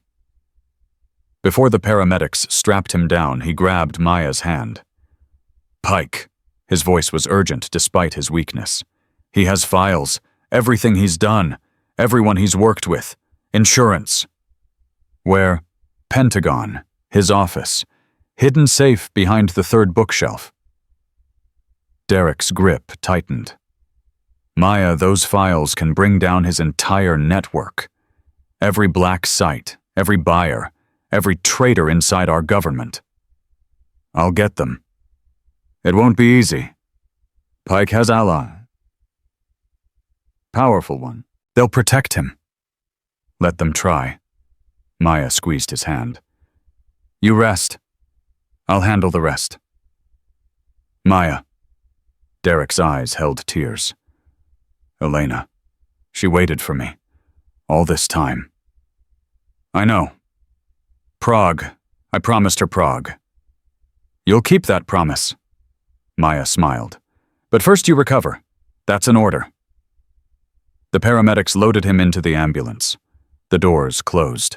The siren wailed as they raced toward the hospital. Sarah appeared at Maya's elbow. We did it. We actually did it. We got them out.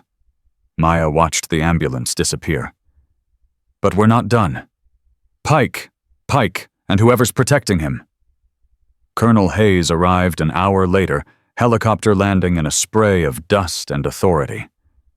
She took one look at Maya, blood-spattered, exhausted, running on nothing but adrenaline and rage, and nodded slowly. Lieutenant Commander, your mission was successful. Partially. Maya's voice was flat. We lost one. Henderson. His heart gave out during extraction. I'm sorry. Don't be sorry. Help me finish this. Maya faced her commanding officer squarely. Pike has files in his Pentagon office. Evidence of everything. Every black site, every buyer, every traitor.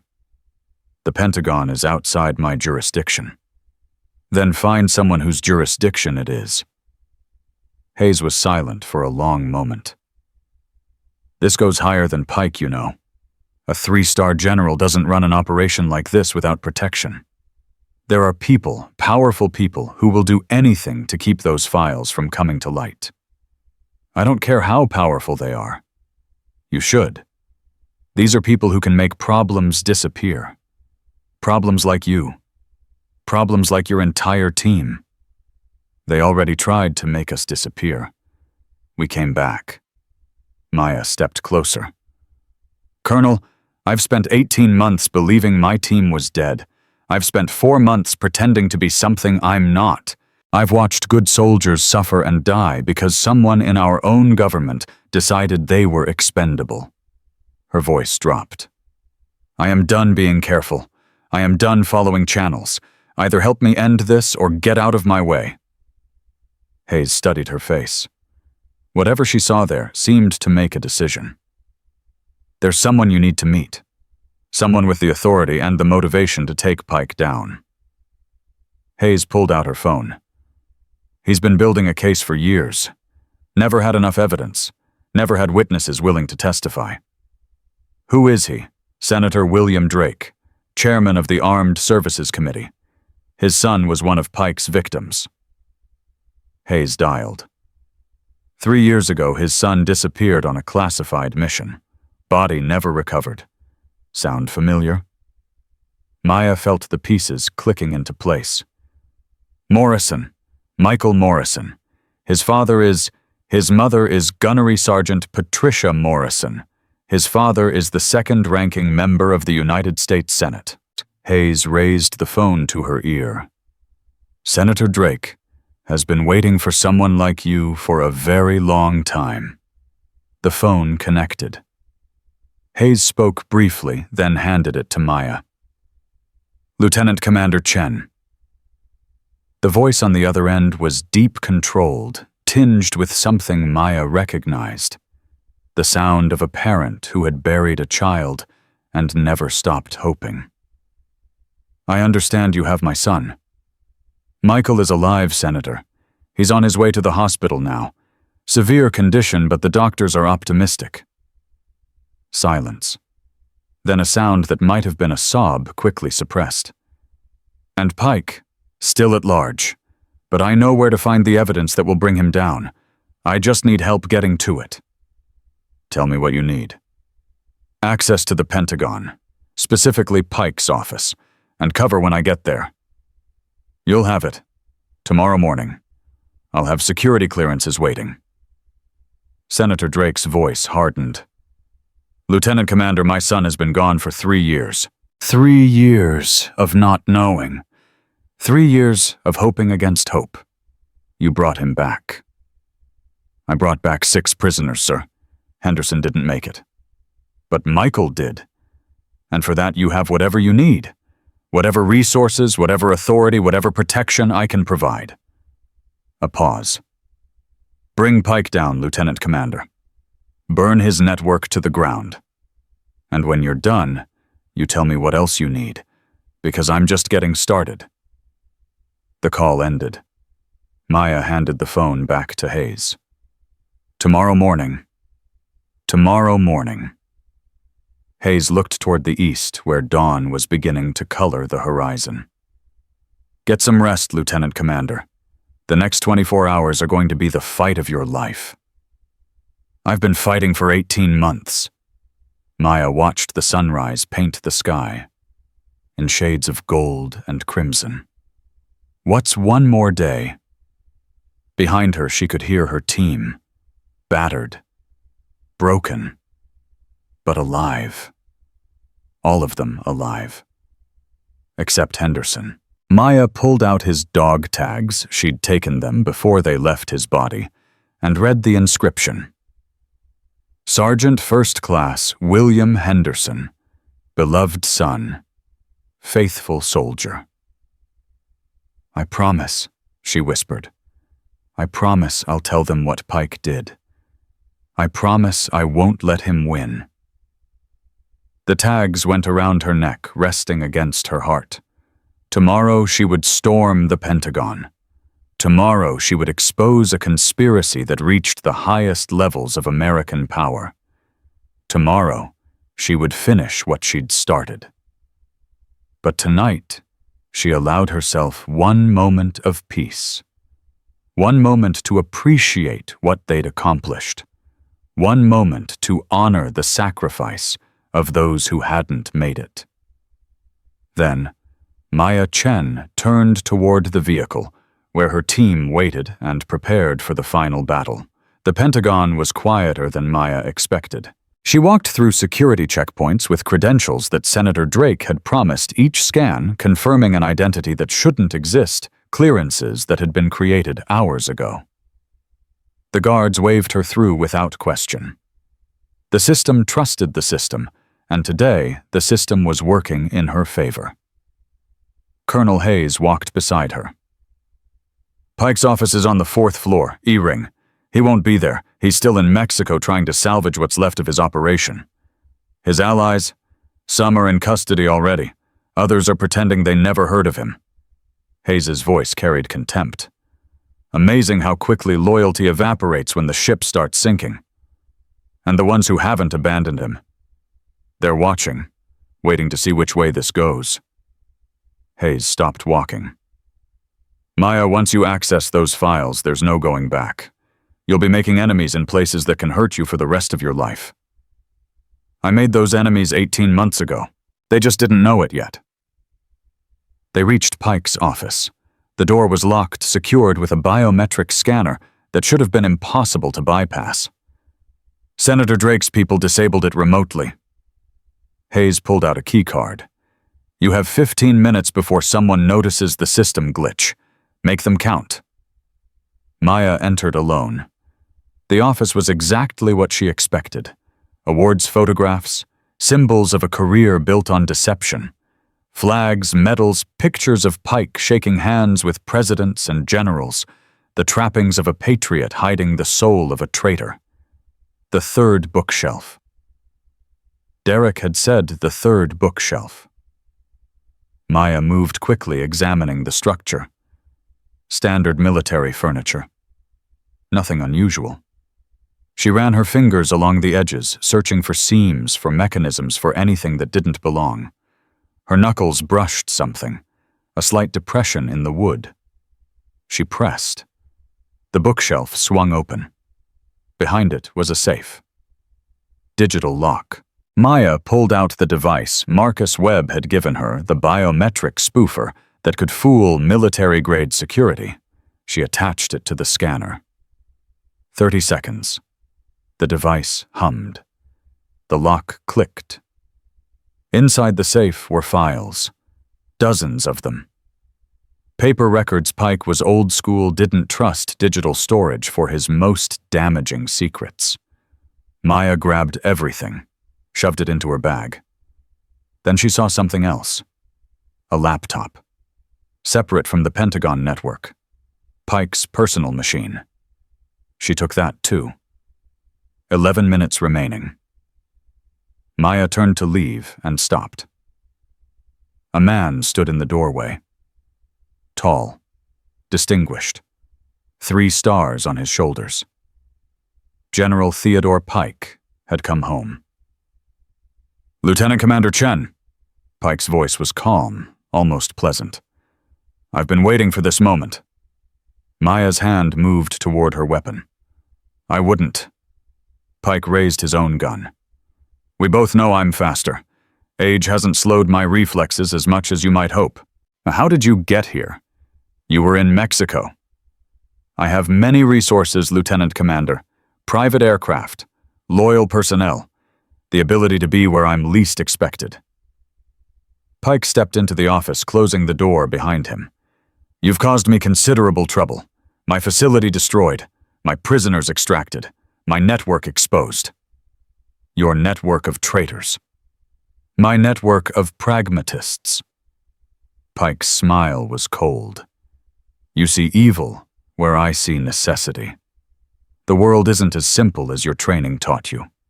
Sometimes protecting America requires unconventional methods. Selling intelligence to foreign powers is unconventional. Gathering intelligence through any means necessary is patriotism.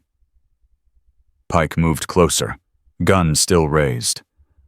Those operators I detained, they knew secrets that could have destabilized entire regions. Information that needed to be controlled, managed, used appropriately. Used to fill your bank accounts. Used to fund operations that Congress would never authorize. Black programs that kept this country safe while politicians argued about budgets and oversight.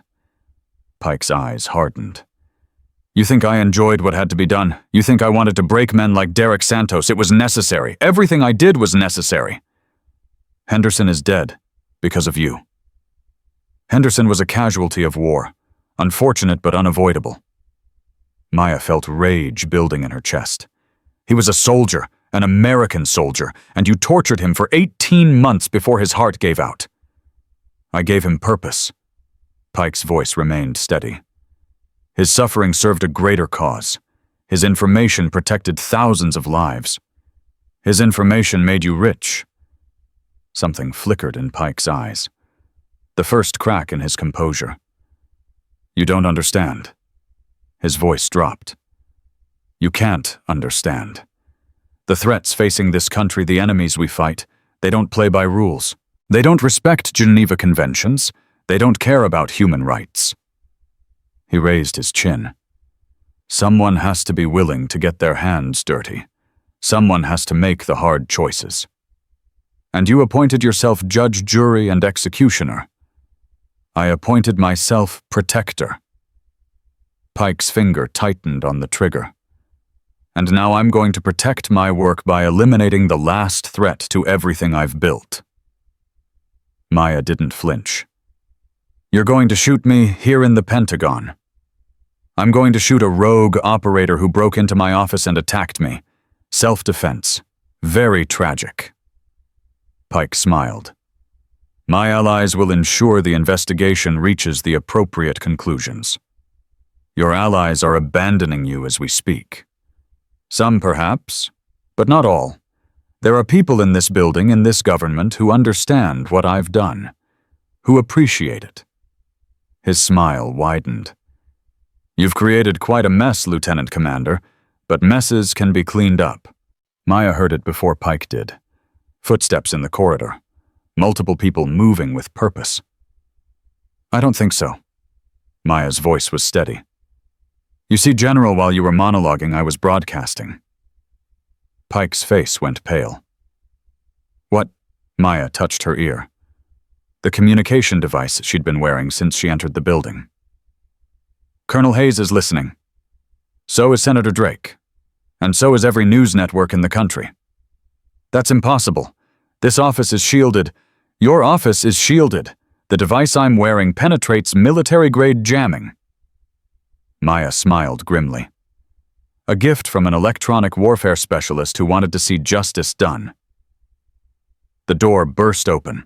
Military police flooded the room, weapons raised. General Pike, the lead officer's voice was sharp.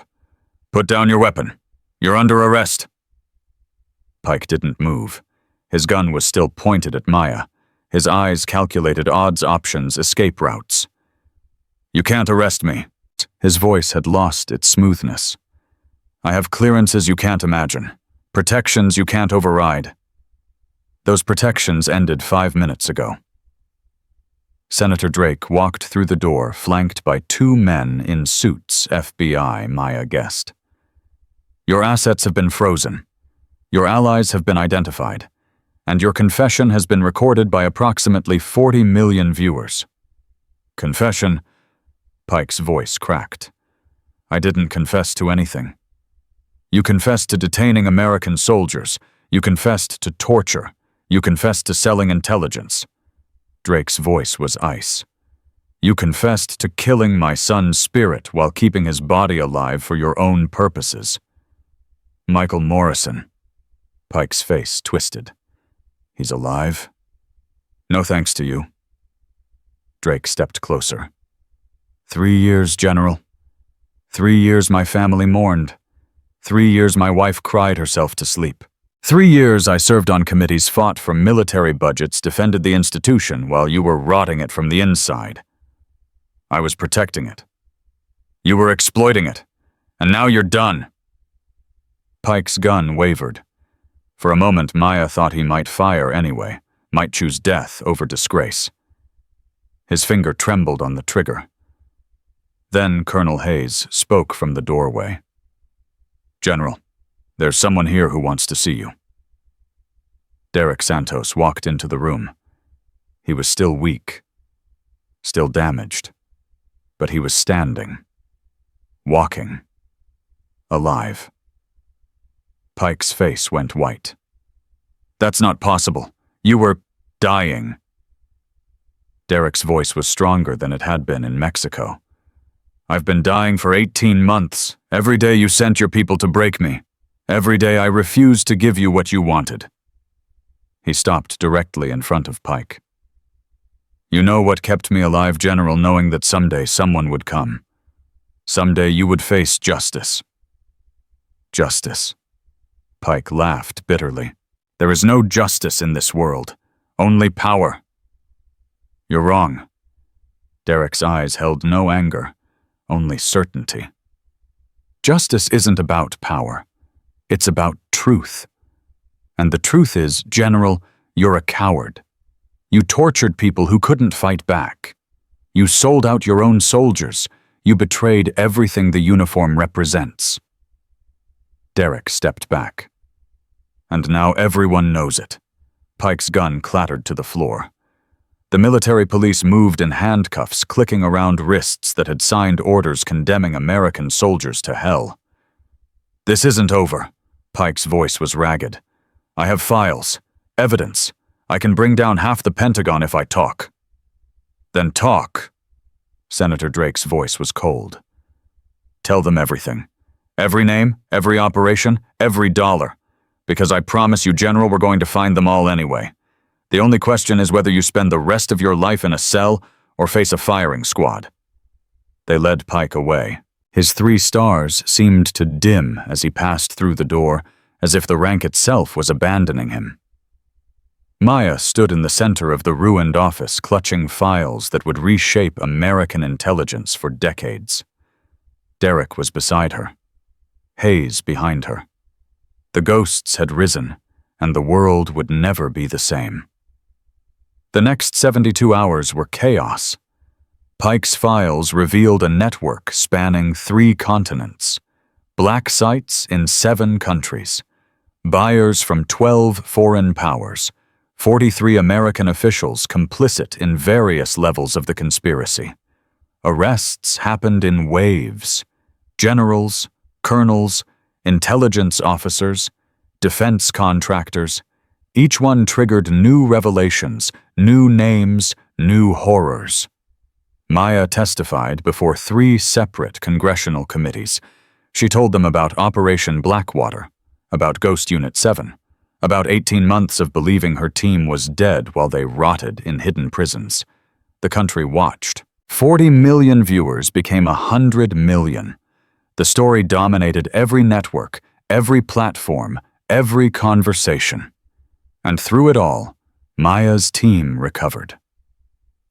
Derek regained strength daily. The doctors said he would never be fully operational again. Too much damage, too much time. But Derek just smiled and started physical therapy the next morning. Elena stayed by his side. They didn't talk about Prague. Didn't talk about what they'd lost or what they'd found. They just existed together, healing in each other's presence. Michael Morrison reunited with his parents. The moment Patricia Morrison saw her son alive, standing, reaching for her, she collapsed. The gunnery sergeant, who had faced 3 decades of military challenges without flinching, fell to her knees and wept. Senator Drake held his son for the first time in 3 years. The cameras captured it, a powerful man, reduced to tears, clutching a broken warrior who had survived the unsurvivable. The other prisoners had families too. Reunions played out across the country, each one a reminder of what Pike had stolen and what Maya's team had recovered. Henderson's family received a flag and a medal. Maya delivered both personally. She stood in a small house in Nebraska facing a mother who had lost her only son and kept the promise she had made. He was brave, Maya's voice caught. Until the very end. He never gave up hope. That sounds like William. Mrs. Henderson touched the flag with trembling fingers. He always believed in miracles. He was right to believe. Maya placed her hand over the older woman's. We came. We tried. I'm sorry we weren't fast enough. You came. Mrs. Henderson looked up with tear-stained eyes. That's what matters. You came when no one else would. Maya left Nebraska with Henderson's dog tags still around her neck. She would wear them forever, a reminder of what failure cost and what duty demanded. The trial began 6 weeks later. Pike sat in a military courtroom stripped of rank, stripped of medals, stripped of everything except the consequences of his choices. 57 charges. Treason. Murder. Conspiracy. The list went on. Maya testified for 3 days. She recounted everything: the Philippines mission, the betrayal, the 18 months of searching, the rescue. Her voice never wavered. Her eyes never left Pike's face. Derek testified, too. His account of captivity, The interrogations, the drugs, the systematic destruction of everything that made him human left the courtroom in stunned silence. Elena testified about Prague, about what she and Derek had shared before the world tore them apart, about what Pike had stolen from them. One by one, the ghosts told their stories. One by one, they buried Pike beneath the weight of his own sins. The verdict came on a Tuesday morning. Guilty. On all counts. Pike showed no emotion, no remorse, no recognition that anything he'd done was wrong. He simply sat there hollow-eyed as the judge pronounced sentence. Death by lethal injection. Maya watched him being led away. She expected to feel satisfaction. Triumph. Closure. She felt nothing. It's not enough. Derek stood beside her outside the courthouse. Is it? No. Maya shook her head. It's not. It never is. He reached for her hand. Pike is one man. The system that created him, that protected him, that's still there. We cut off the head, but the body remains. Then we keep cutting. Maya looked at him. There are more black sites, more prisoners, more people like Pike hiding behind flags and medals. You want to go back out there? I have to. She gripped his fingers. Henderson deserved better. The prisoners we didn't reach in time, they deserved better. And the ones who are still out there, still waiting for someone to come, they deserve someone like you. They deserve all of us. Maya turned to face him fully. Derek, I know you're still recovering. I know Elena wants you to rest. But I need to know when the time comes when we find the next target. I'll be there. His voice was firm. 18 months, Maya. 18 months of wondering if anyone remembered I existed. You came for me. I will never forget that. And I will never stop fighting beside you. Elena appeared Sarah behind her, then Marcus, then Tommy, then Rachel. The ghosts assembled once more. We heard you need a team. Sarah's voice carried a smile. Again. The networks Pike was connected to, they're bigger than one man. Maya looked at each of them in turn. There are people in positions of power who benefited from his operations. People who are scared right now running hiding, hoping the storm passes. We don't let them hide. Marcus cracked his knuckles. We go find them. We expose them. Tommy nodded. Like we exposed Pike. We burn them down.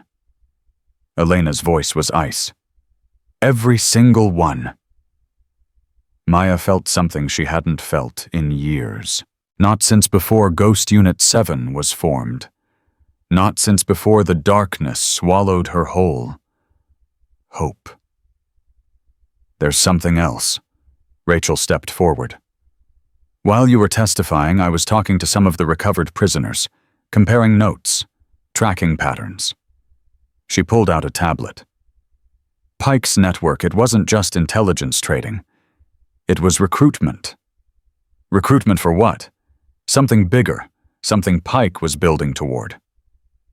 Rachel showed them a diagram, connections, names, locations. There's another operation, larger, more sophisticated. Pike was just one branch. Who's running it? I don't know yet, but I have a lead. Rachel's eyes met Maya's. A facility in Eastern Europe. New construction. Heavy security, and satellite imagery showing regular helicopter traffic from multiple NATO countries. Another black site? Maybe. Or maybe something worse. Rachel put the tablet away. Pike sold intelligence. Whoever's running this, they might be creating it, building their own operator program using what they learned from Pike's prisoners. The implications hit like a physical blow. American torture techniques, American interrogation protocols, American soldiers all feeding into some larger machine that nobody knew existed. We stop them. Maya's voice carried steel.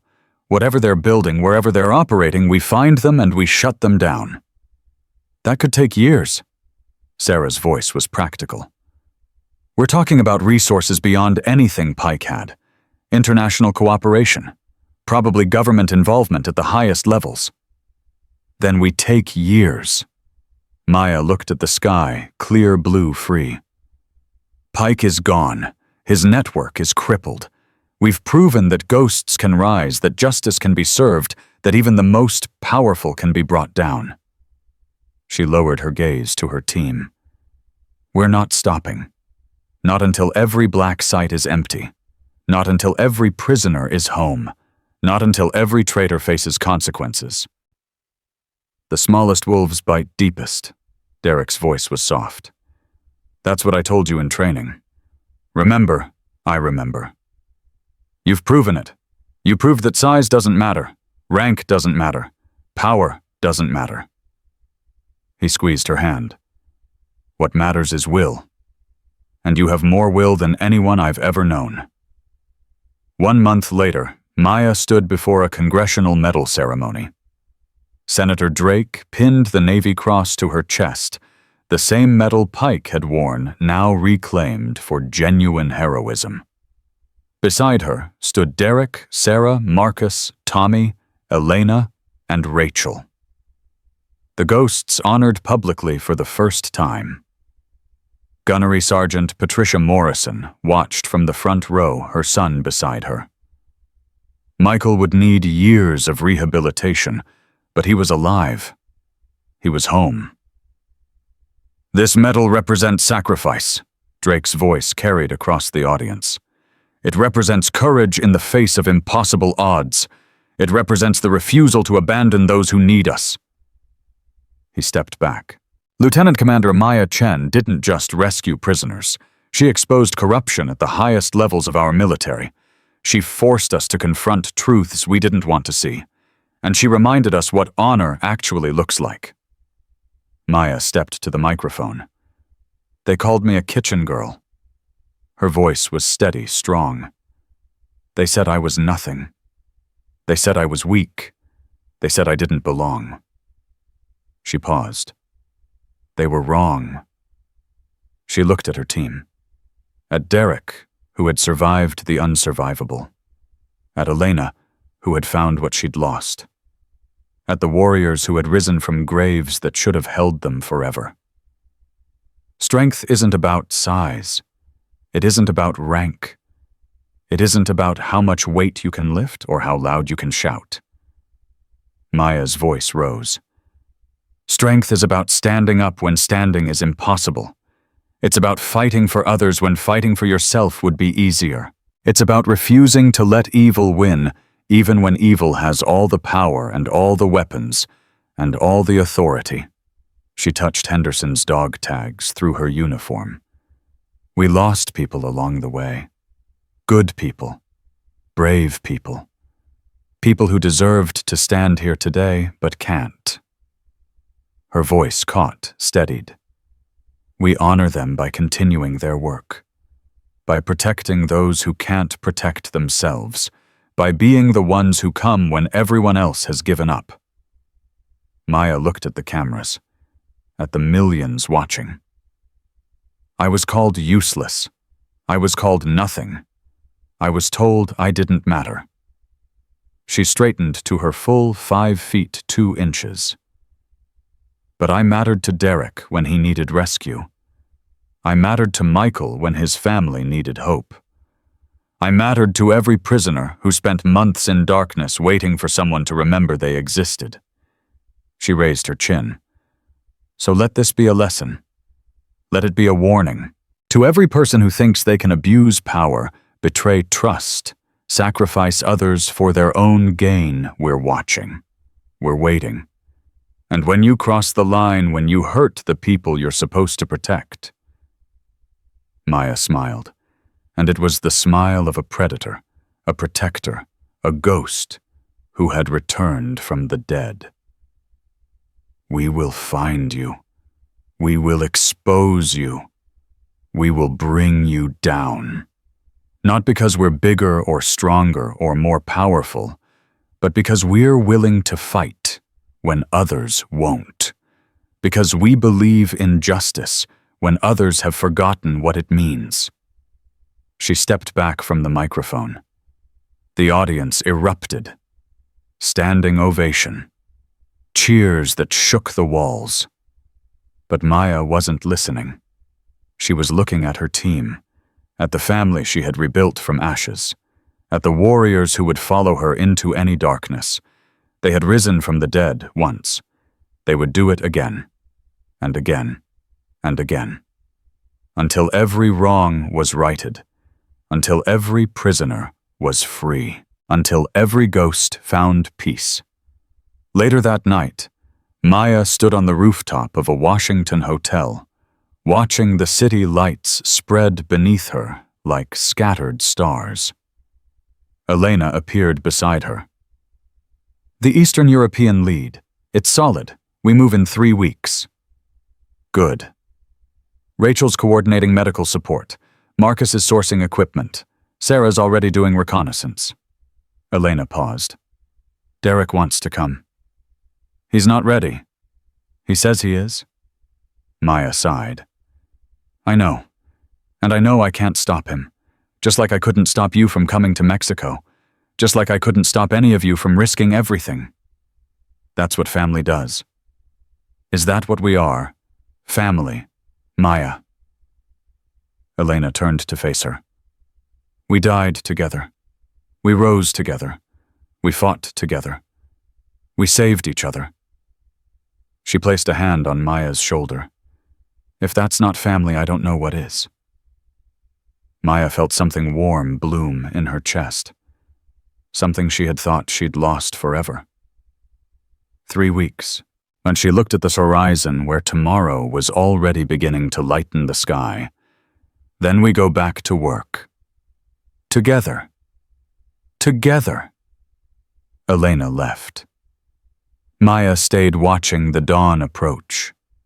She thought about Henderson, about his promise, about the truth that still needed telling. She thought about Pike, sitting in a cell waiting for death. She thought about the network that remained, the black sites that still operated, the prisoners who still waited. And she thought about what she had learned, that sometimes the smallest wolves bite deepest, that sometimes the invisible are the most powerful, that sometimes the ones who look like nothing are the ones who change everything. Maya Chen was 22 years old when she destroyed an empire of corruption. She was 22 when she brought the dead back to life. She was 22 when she proved that heroes don't need to be giants. And she was just getting started. The ghosts had risen, and they would never stop fighting until every shadow was burned away by light. That was their promise. That was their purpose. That was their truth, their